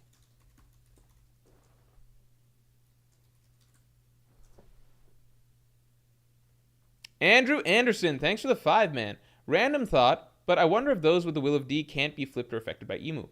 That's a great possibility, because that might be the one thing that makes the Will of D people special, and why it's like, well, you can't really get the One Piece and bring the dawn of the world if you're not a Will of D, because then you're just too prone to being defeated by Emu. That's a really interesting possibility. Let's get Streamlix to 150 real quick. JWP says Doflamingo was so evil that he had multiple different groups of people who wanted to defeat him for their own reasons, lol. Yeah, that was kind of like it was self-aware that was a story that had been set up, because like you have that scene where like Luffy, Law, Kyros, and Cavendish are all riding up to defeat Doflamingo, and they're all like staking their claim as to how much they hate him or why it's fair for them to be the one to take out Doflamingo, and it kind of reflects what I'm talking about, which is like so many different storylines. Like Cavendish represents the whole Grand Fleet, like the random-ass Coliseum fighters who now want to defeat Doflamingo. Kyros represents the story of the island, like the people of Dressrosa and like their rage towards Doflamingo, right? And then Law is his own separate thing. Like Law ultimately is kind of the main character of Dressrosa, despite having no relation to the people of Dressrosa, which is a little complicated. And then Luffy's just in his usual Luffy role of like, well, I just want to beat up whoever the fuck has pissed me off and made my friends pissed off, right? So it's fitting for the arc. I just don't think it makes for a clean story. Like, it's fitting conceptually, but then conceptually that doesn't set up for a single sort of core dramatic storyline that's just can be told cleanly from start to finish. Chill Woody, thanks for the 5. I wonder if Zoro's Sandai Kitetsu curse will react to slashing a demon or someone like the Knights with Emu's power embedded in them. That's an interesting idea. I still just took it as like it's just hockey related, like there's residual hockey or something like that. Like the same way Odin's presence is apparently still in Enma to some degree. So the curse, I don't know. I'm going to not read too much into the curse unless it actually becomes relevant this arc. That's an interesting idea. JP, thanks for the 5, man. With all the earlier theories of killing him turning out being good, his zone clouds are white. Black so far has gone only to villains. Oh, interesting point. My quick thought is maybe it's because killing him such a visually dark character that Oda just chose to visually give him white clouds to contrast, and we didn't realize that. But I think that's a weird reason. I think that's unlikely. Oda, that's probably stupid.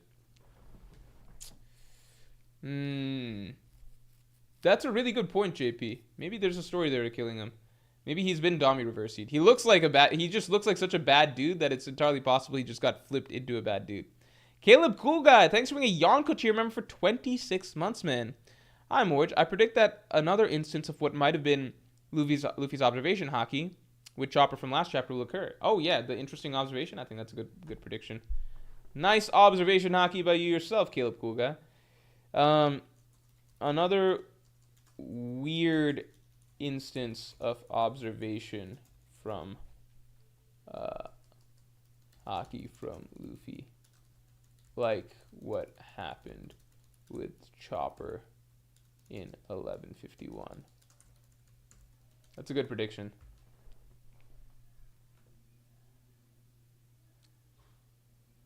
What am I looking at here?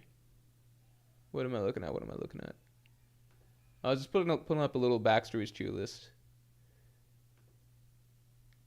What the heck?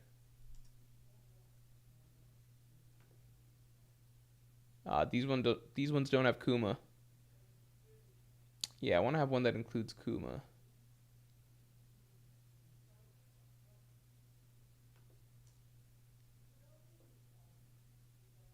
Yeah. Well, these aren't colored. I think I found a good little one. Yeah, I'll show you guys in a second. I just want to give you guys a quick rundown of my favorite backstories. It doesn't have to be like a full, conclusive backstories tier list, but a quick rundown of my favorite backstories. Just so you guys get the idea of what I like. It's not like, it's not the most comprehensive, though. Won't be the most comprehensive. One Piece has a lot of backstories. Let me show you guys in a second. Maybe that was a stupid thing to say, but One Piece has a lot of backstories.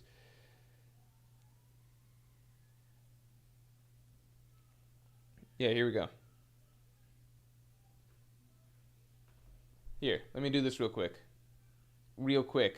The fastest backstory. This is my personal opinions. My personal opinions. The Neon Frequency, thanks for the 10. Hey Morge, in your last video, you said that you think Emu has a Devil Fruit. Do you think this soft confirms Blackbeard is the final villain since he can absorb Devil Fruit powers? That's a really good question, and that's been on my mind. I think that's entirely possible. The reason I still lean towards Blackbeard picking up some other Devil Fruit, not Emu's, because I personally feel like Luffy's supposed to defeat both. I think he's supposed to defeat both Emu and Blackbeard, right? And I don't think that Oda's going to have Luffy fight the same Devil Fruit twice. So I think whatever Emu's fruit is, it's going to be different than whatever Blackbeard's final fruit he eats is. But, I mean, things could perfectly click together with Blackbeard backstabbing Emu in some way and taking that fruit. So if I'm going real quick, right? I think Kuma's is a masterpiece. These are the backstories I think are masterpieces. I think Kuma's, Robin's, I think Chopper's almost hits that for me, but I'm going to put it here. These are just my personal preference favorites. So, like, don't take it any sort of way. I think I might put Nolan Kogara right there. I might put Nolan Kogara. There's something very profoundly sad about, like, the centuries long. Nolan Kogara, it's a tricky backstory because it's just like, the thing that really makes it sad is the way it kind of has to conclude in the present, in the sense that, like, it's really sad as the backdrop of the current events of the story, in the sense that we now know centuries later it's still gone unfulfilled, and, like, Cricket has suffered for so many years. Like, Cricket's the entire Montblanc Nolan family line suffered for so many centuries, being hated and despised, or, like, being mocked for that, and all the Chandrans suffered for so many centuries because their land got stolen, right? So for me, it's like the fallout of the backstories that really make them exceptional. Yeah. I think on their own, they're still really sad. I think this is a good backstory. I think this is still a good backstory. It's just, Oden's backstory is tricky for me because it's like a really entertaining backstory with only two solid chapters of, like, dramatic storytelling and, like, a 10-chapter backstory, because the other stuff is so rushed. So, like, Oden's is weird because it's almost, like, great in a sense. Like, the Laugh-Tale stuff is amazing, but that stuff's, like, more so Roger's backstory that Oden's just, like, a passive third-party person for. So I'm going to put this here. I think Laws is good. I actually think Usopp's is good. I think there needs to be another tier. Here, let me just say S, A, B, C, D. And I think this stuff I put here.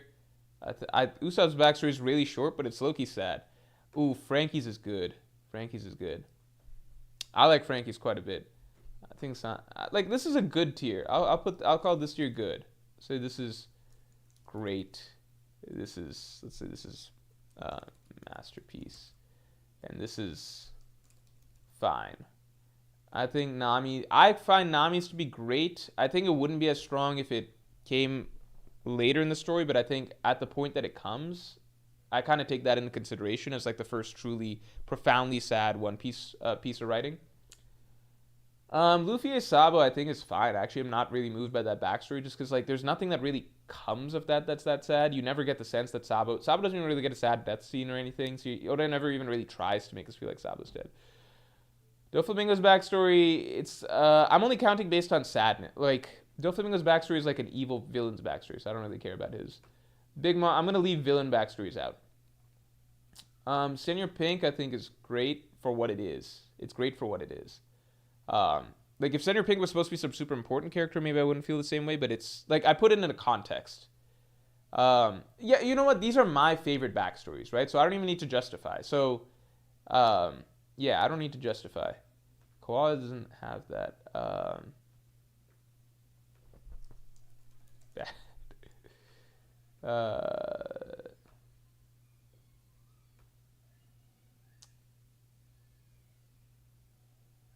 think I put this at the top of good.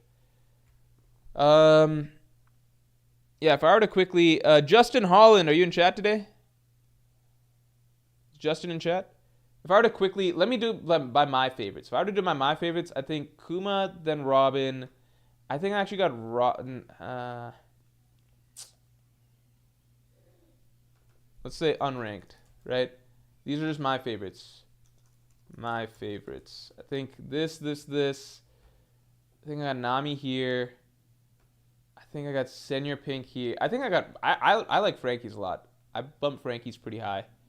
Um, I low key like Sanji's first backstory better than his second one, because his first one feels more unique. There's not any other backstory like yeah, Justin, you hopping in Zoom? Maybe I didn't get the notification for some reason.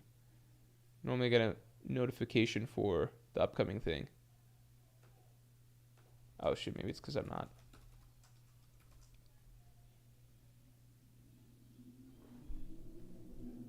Okay, okay. I'm gonna start this. Sorry, man. I didn't have a notification for it. Let me join with this. Let me turn on desktop audio real quick. All right. 1 second.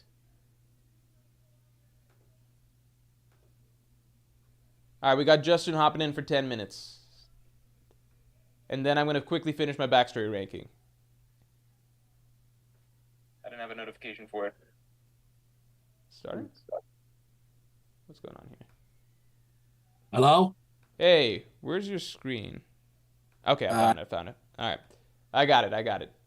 Hey, what's going on, man? How you doing? Fine, you? Good. Had a good weekend. I think I've had a restful day so far. Yeah. You got any predictions you want to get up for the upcoming chapter? Well, considering that Luffy did just that it confirmed that Luffy did just set Emo's hockey burst, I think in a way they all that his group is definitely on his way. His group Yeah. is definitely on the way. You got any bold predictions? Something kind of crazy you think might happen? This chat next time in a stare down between Luffy and Emo. I think that's a solid prediction. I think that's a good prediction. I think that could definitely happen. That would be a sick cliffhanger. Yeah. Chapter ends with. Hold on, let me put it over here. I think that I don't know. Chapter ends with Luffy staring down Emu. I got one more. Yeah. Hmm. Maybe on the way there, Luffy's sort of Luffy's eerily composed. So, Oh, like like, his demeanor is very composed.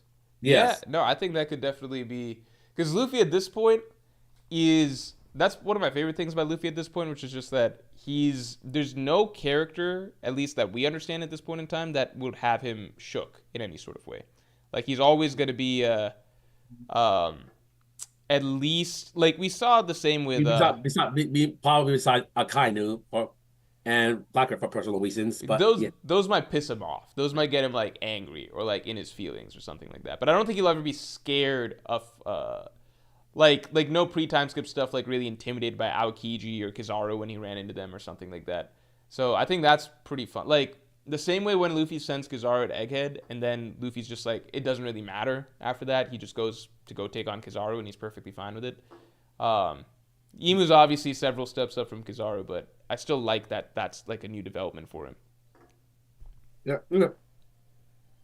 Thinking that I mean that's kind of what I'm hoping this little meeting will bring because I talked about it, but a part of me is hoping that well, I mean, I get the feeling that Luffy no, there's no way there's I mean, look, I get it's a good chance that Louis will at least be able to pull out a fight in some capacity, but even, even then, I can, I won't be able to take on. I won't be able to. He won't be able to take on Emu Gonko by himself.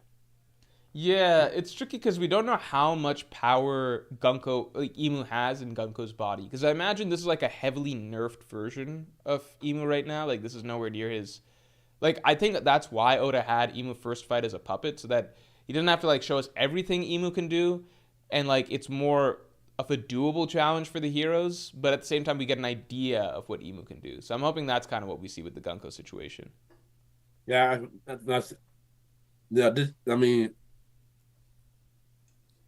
if I mean, if but this, I mean, for this interaction, part of me's hoping that I mean, since this whole Elba, saw like it seems like this whole Elba might be in a sense a foundation for the shots becoming the Pirate King's crew. Yeah, Like, yeah, like an emphasis on the crew more than. Oh, so you're saying like this, the crew might have to help fight Emu? I, I mean, I don't know. Like, I mean, I mean, hey, did you saw that strange drawing of Luffy in a dungeon and Nami and there's some demons and their treasure? I mean, Sorry, what? I'm pop on time, but anyway, I mean, I think in a way, I mean, I guess in a way, a part of me is hoping that in a way, by Imu Fugako will be so start team effort thing. You know, Hmm. me, Yeah, me, I mean, I just do. get the ball rolling on that again. I do think everyone has uh different potential. Like I think Brook will definitely have some significant role in like getting Emu out of Gunko. I think that's gonna be a thing. I know Zoro and Sanji are gonna be like important for fighting some of the giants like Dory and Brogy. I think Loki's gonna have a big role here, and then I'm confident Usopp's gonna have a huge role. And like, I still think that things are set up for Robin to also have a big role because I just feel like there's certain strats that Oda's kind of like highlighting a little bit over the course of this arc. So I do think that it's going to be a mass Strat team effort to resolve the conflict here. But I also like the idea that it feels like everybody can have their own different sort of specific role to play. Yeah, Like, I think Usopp might be. I still think Usopp might be the one to stop Killingham's nightmares. I think, yeah, um, yeah, Brook stopping Gunko. I think those are definitely possibilities right now. yeah. Yeah.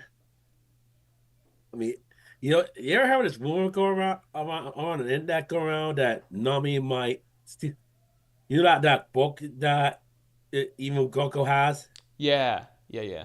There are rumors going around that Nami might somehow steal that for. Oh, I've not heard that. That'd actually be really, really funny because that's a very Nami thing to do. I mean, she stole Big Zeus from Big Mom, so that wouldn't be like out of the question there. But that would be kind of crazy if she was able to steal the book because the book seems to be pretty important to Emu's powers. If Nami would be a full-on witch at that point if she can actually use that book. I mean, no, but yeah. So Do you think? Do you have any other ideas for like what Nami? Because I feel like there's setups for pretty much every character so far, except for Nami and Jinbei. I don't really know what their significance is supposed to be in the Elbaf arc. Do you have any ideas on that? I mean, be honest.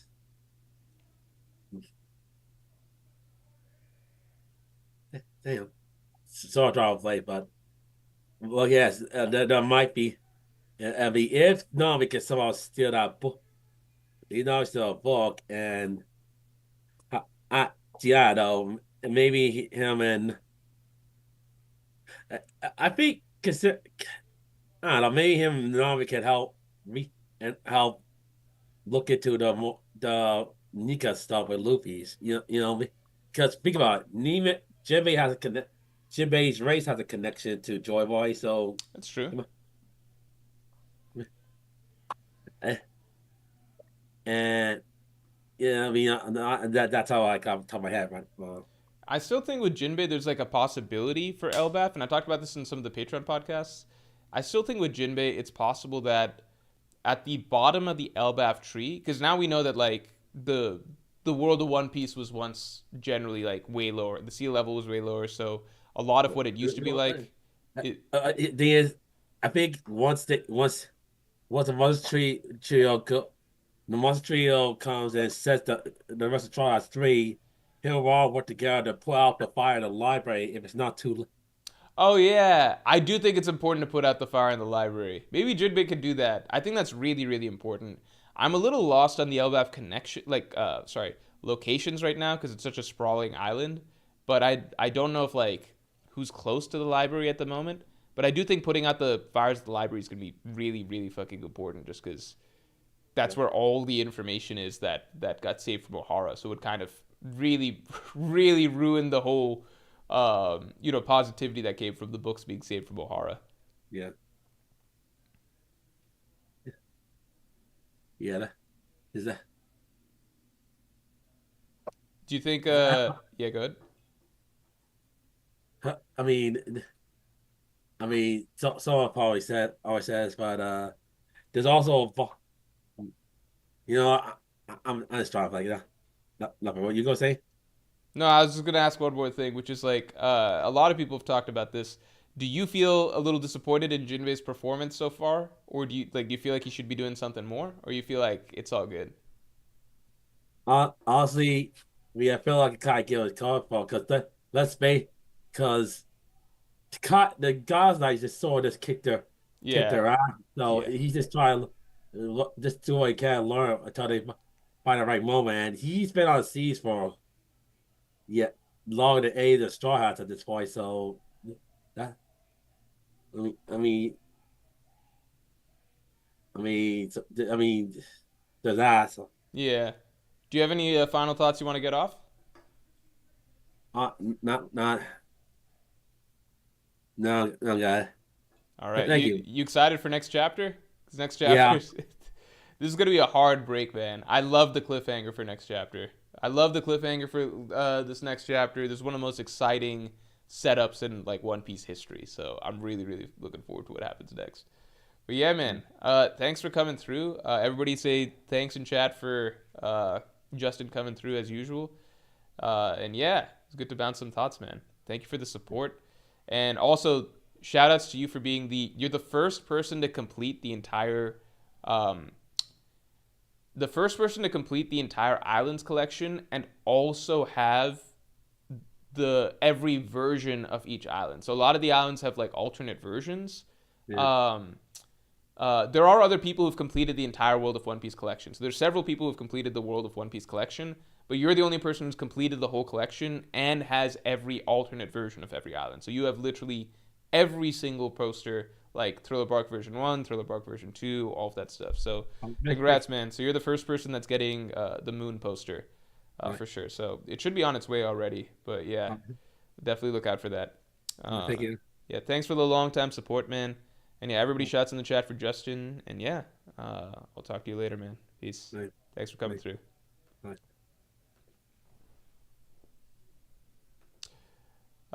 For those of you who are interested, I'll also yeah, Justin was the first person to. Justin was actually the reason that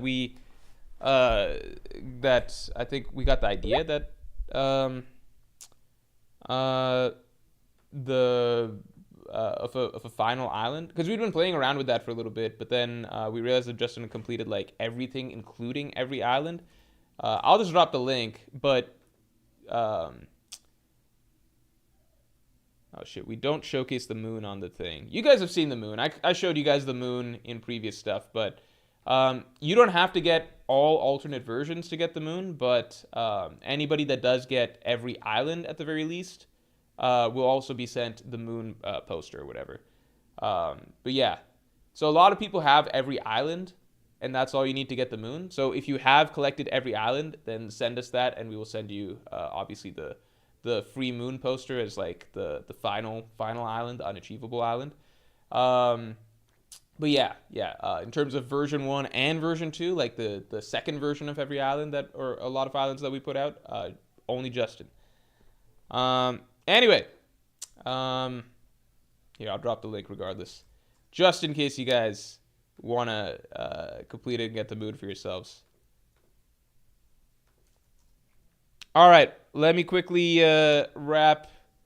What was I doing? I was doing this little the backstory tier list. Oh wait, I got a couple other messages. Hold on, couple supers. Zaza Ghoul says Luffy lifts Loki's hammer. Oh shit, that would be cool. Luffy lifts Loki's hammer. Zaza Ghoul. That'd be interesting. Yeah, I gotta zoom out a little bit more. There we go. Khalid Al Turki, thanks a lot. Luffy fights for his friends, not thrones. What moment could make the Emu clash the most emotional slash personal and push him beyond his limits, unlike Wano?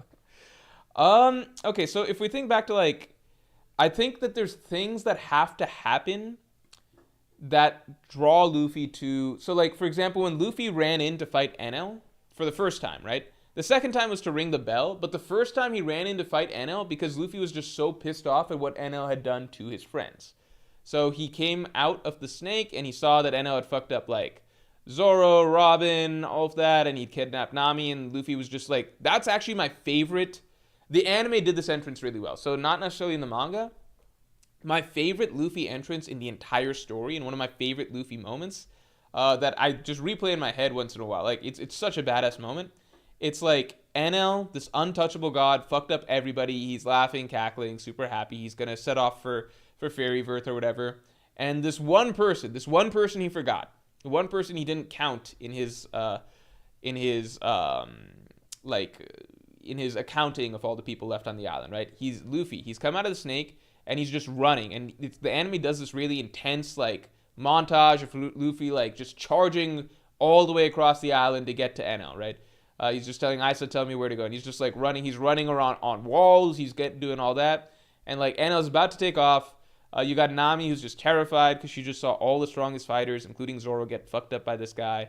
And then you just hear this yell, which is just like, it's such a feel-good moment. You just hear this yell, which is Luffy just yelling, Enel, Enel, or are you the one they call Enel or something like that.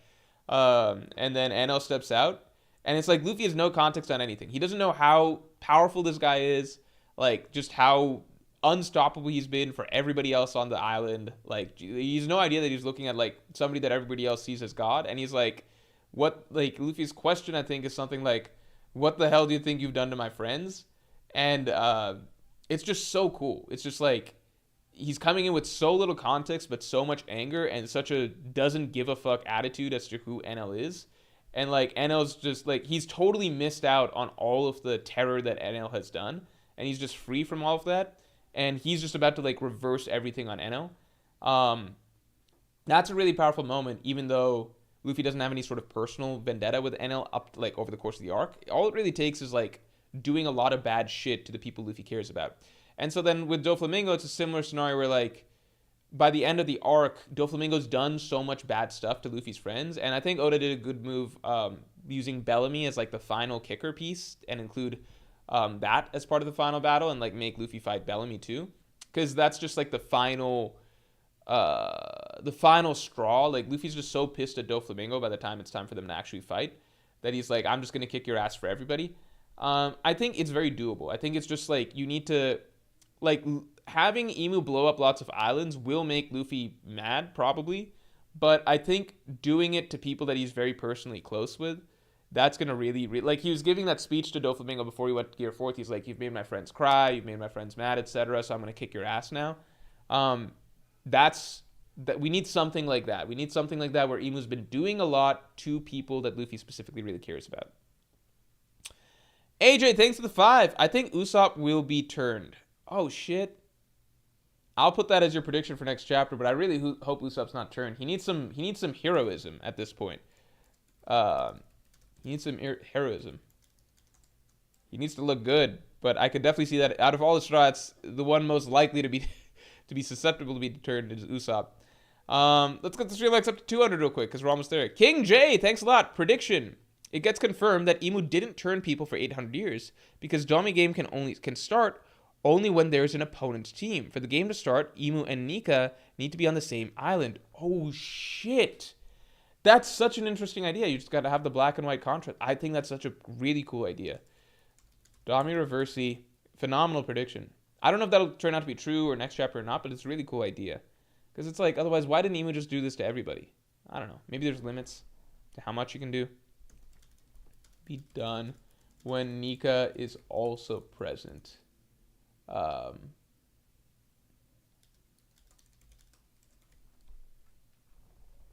a really cool idea.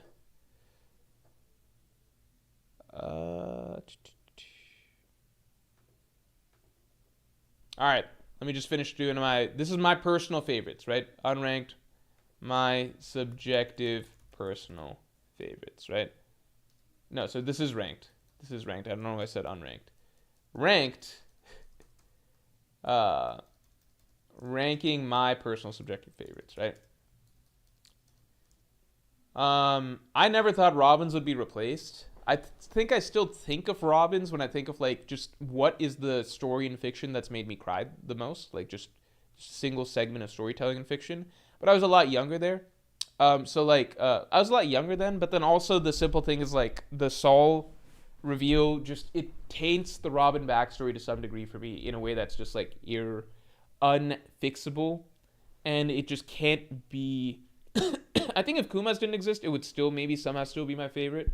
But if the Saul reveal didn't happen, I think my just pure childhood feeling and emotional connection to the story would still put that at number one for me. But just once you have something that feels so perfect and it just feels like it's soured in a slight capacity, it just doesn't feel quite the same. So I'm now okay with putting Robins at number two. I think Kumas is still also just a stronger backstory straight up, but for my personal subjective feelings, I might have still had Robin at number one, if not for the Saul stuff revealed. With Kuma, though, we don't know. If Kuma gets fucking healed or whatever by the end of it, then that gets dropped too. So then just by virtue of Oda retroactively tarnishing the beauty of his tragedies, maybe Kuma also gets dropped, and then Robin's back to number one. I don't know.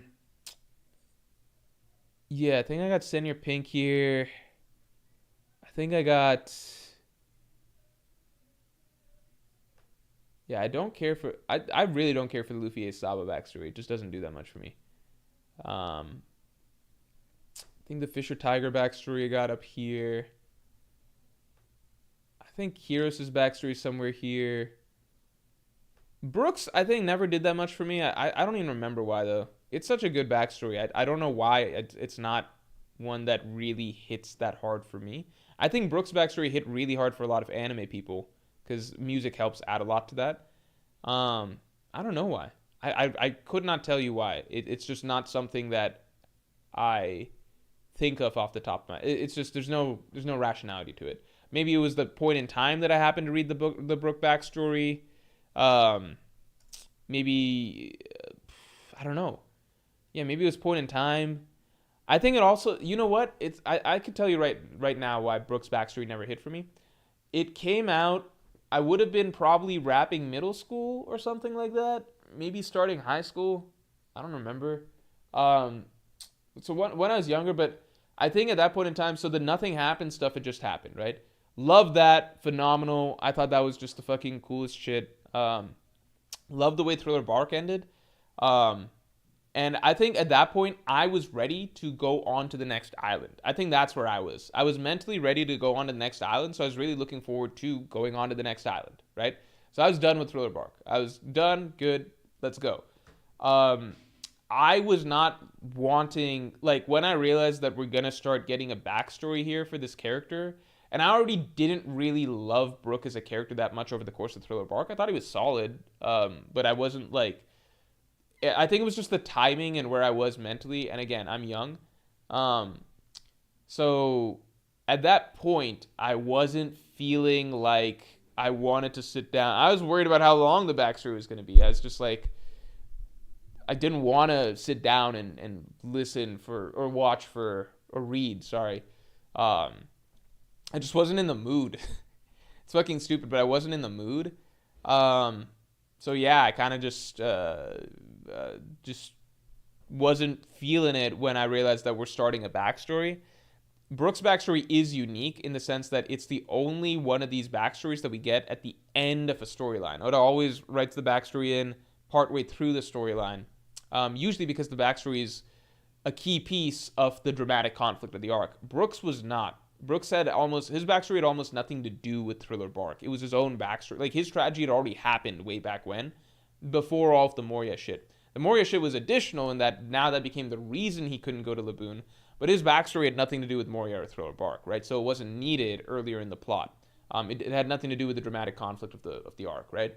So it felt like Thriller Bark already felt like an arc that had concluded. We'd had 3 final bosses, essentially. Like, we fought Ors, and then there was Moria, and then there was the secret final boss of Kuma. That was all really good. It felt like we'd reached a really high dramatic point.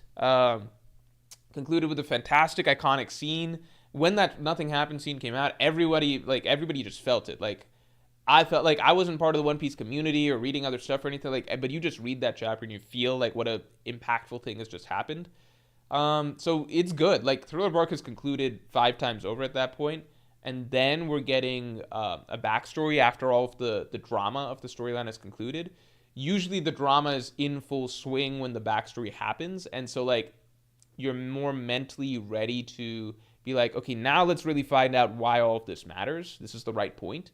Like, just emotionally you're kind of there. This is more like you've completed a full arc, and then it's like, but now we're getting sad backstory. I think I just, at that age and where I was at the end of Thriller Bark, I wasn't feeling like it didn't matter what backstory it was, I wasn't gonna be that immersed. And Brooks is a short backstory too. Just wasn't there. So blame it on me, blame it on the timing or whatever, but it is what it is. Didn't hit for me at that time. I was kind of just like, let's get to the next thing. And funnily enough, I took a break from One Piece after this as well. So, like, I let several chapters stack up, and I came back just in time for the Duval reveal. Perfect time to get back into One Piece. I must have taken like a month or 2 break or something. Anyway, so can't really give you guys a good reason for why I feel that way about the book backstory. It's just the way it is. Odin's backstory. So I'm judging I'm gonna say I judge Odin's backstory by the sadness. Let's say I judge it by Odin's backstory, not the Roger Whitebeard section. I genuinely count that as like a backstory within a backstory, and I count that as like Roger's backstory. So Odin's backstory, I view it. I'll put laws there. I don't view Odin's backstory. I think I like Sanji's backstory better. Odin's backstory felt very rushed. For me, at least the tragedy part of it. And then I think I got this, and then this, and then this. No, I think Luffy Sabo I like better. Zoro's at least was short. Luffy Sabo, I genuinely did not feel jack shit reading that backstory. I think that's because, you know why? You know why? Maybe this is a me thing. Maybe it's similar to the Brook thing. Where we just completed the entire story arc. We'd completed the arc, and then we're getting a backstory. And it's just like, I genuinely reading this, I was like, I could not give less of a shit right now about getting Ace's backstory now and Luffy's backstory now. He's already dead. Like, you know what just happened? Like, fucking World War III just took place in the One Piece world. Everything is on fire. The sky has fallen. Luffy's in tears. Like, everything has gone to shit. I don't know where the rest of the Straw Hats are. I don't know what's going on. I don't know what's going to happen next. Like, everything is just so up in the air, but also everything has hit such a conclusion. Like, Marineford ended so dramatically. That's where I was. And then Oda's like, okay, but now we're going to fucking Goa Kingdom. And, like, you have to watch Luffy and this other random-ass character that I pulled out of my ass named Sabo. Literally pulled him out of my ass. You've never heard of this dude before. But you're going to watch him, Sabo, and Ace play with, like, animals and shit for, like, 5 chapters. Or, like, 10 chapters or some shit. And they fight this pirate Blue Jam and stuff. And it's, like, it's good stuff. I just, like... It's good stuff characterization-wise, but it just feels different because, like, Ace is already dead. So I don't care that much, honestly. Like, I like the characterization that we're getting. Like, you can appreciate it, but I just felt... I just wanted to get through it. I was just like, is anything really interesting going to happen? Didn't give a shit about Sabo during that backstory because I was like, you're not a real character. You're an Uta. You just got pulled out. Like, I don't even know what an Uta was back then, but that's how I felt about Sabo. I was like, this is Luffy's imaginary friend. It's not a real thing, right? There was no real tragedy with Sabo either because, like, he didn't have a tragic death, so that didn't even incite any deep emotions or anything. And then Ace's stuff, it's like, okay, I'm seeing Ace as an angsty kid, but, like, there's so much has already happened. Like, I've already seen so much of this character, and he's already dead, and, like, it just didn't feel quite I didn't feel like I wanted to just be... The entire time I was in the backstory, I just wanted to be out of the backstory. I wanted to get back to the real world, back to the real stuff. The real thing is that it was important for Luffy's character. I think if Oda did that too early, I guess there was no point earlier in the story where Oda could have done that it wouldn't have stopped momentum. I don't know. Like, I'll never know. Like, I'm not, like, Impel Down, Marineford, such perfect storytelling. I'm never going to question, was it right that Oda saved all of this backstory stuff for afterwards? But I think it might just be a me thing. Like, especially at that age, when the story is just done and a really powerful dramatic story is concluded and I'm really looking forward to the next thing, I think I'm not in the mood to then get backstories. Especially with this one, it just felt almost inconsequential at that point in time because it was just like, already fucking, he's dead. What the fuck do we want more with him? I mean, I wanted more to see more about Ace's character and his dynamic with Luffy and everything. That was important, but I also just felt like such a sense of like sad detachment from the whole thing. Like I just felt detached. Like my emotions have already been wrung into the ground. What are you doing showing me this shit posthumously? Anyway, that's not to critique the backstory. These are my, oh, whoops, I should expand the tier, right? These are my personal feelings towards each one, right? You can't really change. There's somebody out there who like Kuma's backstory is last for them. It incited no emotions. You can't really argue with that, right? It's just my feelings. Yeah, I think this is kind of how I got it. Maybe Odin's is a bit above. Odin's is at least memorable more so than Sanji's. Sanji's is like a bit of a blur to me. I remember the Iron Mask. That's the main thing. Odin's is memorable.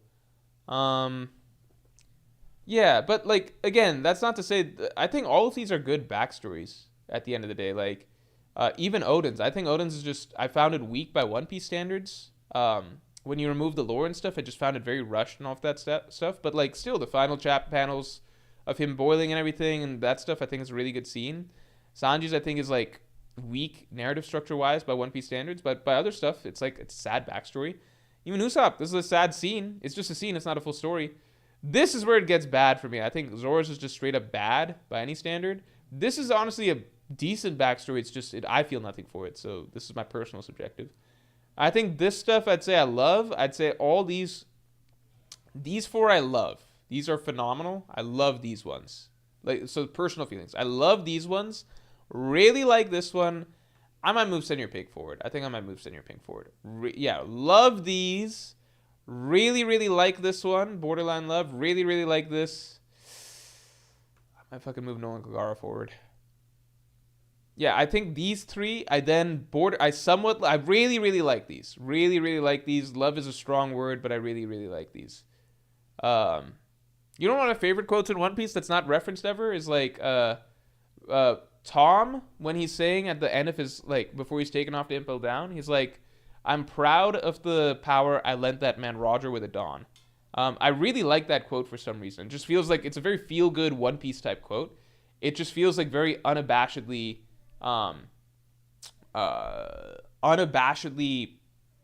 like living without regrets and living with pride and confidence in the way that you do things, even if everyone else is telling you that it's wrong. There's just something very powerful about that. Tom is, I think, it's just Frankie and Tom, their stories are just cursed to live in the shadow of Robin's because, like, really Frankie and Tom, they were the key backstory of Water 7, and then Robin's was the key backstory of Enies Lobby, and it's just like Robin's is always going to be the headliner, and Frankie and Tom's was like the really strong one for Water 7, but it's just not going to live up to, it's the opener, and Robin's was the closer. It's just not going to live up to it. Do I like Frankie's better than Nolan Kagara's? I think so. I think this is, but Nolan Kagara's is fantastic, and it's just it's one of the most tragic when you think about it in the grand scheme of things, for sure. It's just, what do I like more? I think it might be this order. Then this, I think, is really strong. I count this with Otahime as well, but I found Fisher Tiger's story to be stronger than Otahime's personally, but I loop them together. So I like this. So these three I really, really like. Borderline love. I like enough. Don't have strong feelings about, but I respect. Don't have strong feelings about, but I respect. Cool moments. Good concept. Loki, this is very sad. It's just too short. But it's very sad. I almost want to move it forward. But it's just too short. And then bad / don't care. Yeah. I think it's crazy that in all of One Piece, Oda's really only got like one genuinely, by any standard, sad backstory, or bad backstory, and that's Zoro's, right? I think anyone would be like, yeah, that one's not good. All right.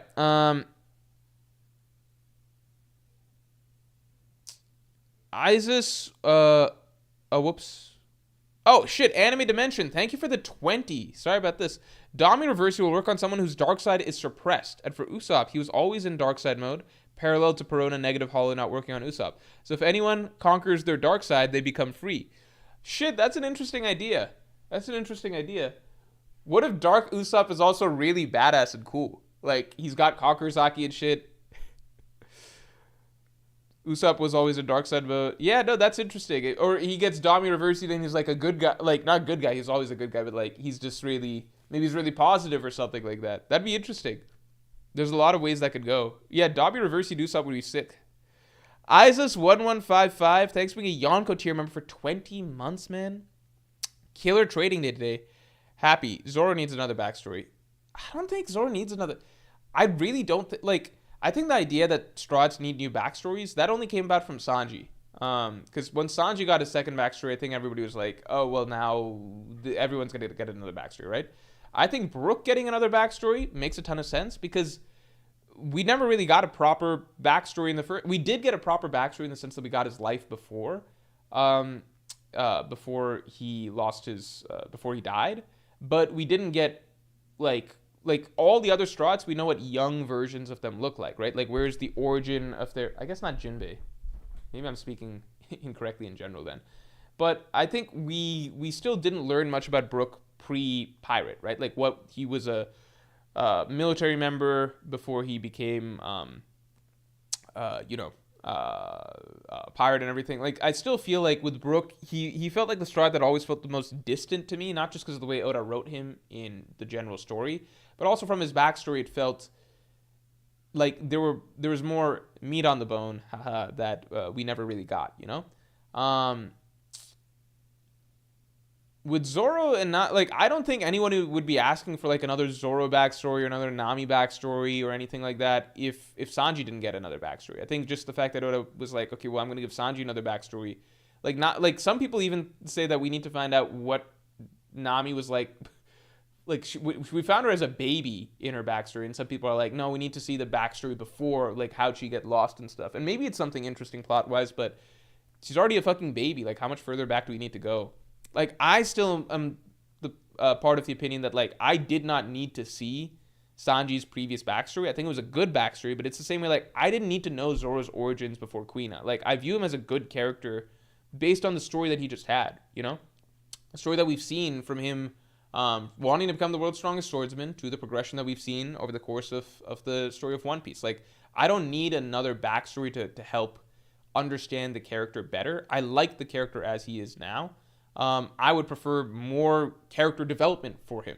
Like, that's what I would prefer. More character development, more character arcs that aren't reliant on, like, okay, but who was he before he met Queen? It's like, no, he's him. Like, he's him. He was shaped even further by Quina, and then he's been shaped more by the story of One Piece so far, right? Yeah. Khalid Al-Turki, thanks a lot. Emo will not face just Luffy. He's facing Joy Boy. Yeah, in a sense. Yeah. I remember there was a period of time a lot of us started to feel like, just because of the phrasing of, like, Joy Boy will return, Joy Boy will return, people started to be like, wait, is Luffy a fucking reincarnation of Joy Boy? Like, what does it mean that who's going to be the next Joy Boy? But now it makes sense, right? Khalid Al-Turki says, how does this affect the World War? Just kill Joy Boy now. Yeah, I mean, I think once Emu sees Luffy's here, he already knows Luffy's here probably, but, like, because the God's Knights would have reported. But once he sees Luffy's here, he probably will really, really try to kill Luffy. I think that'll be important.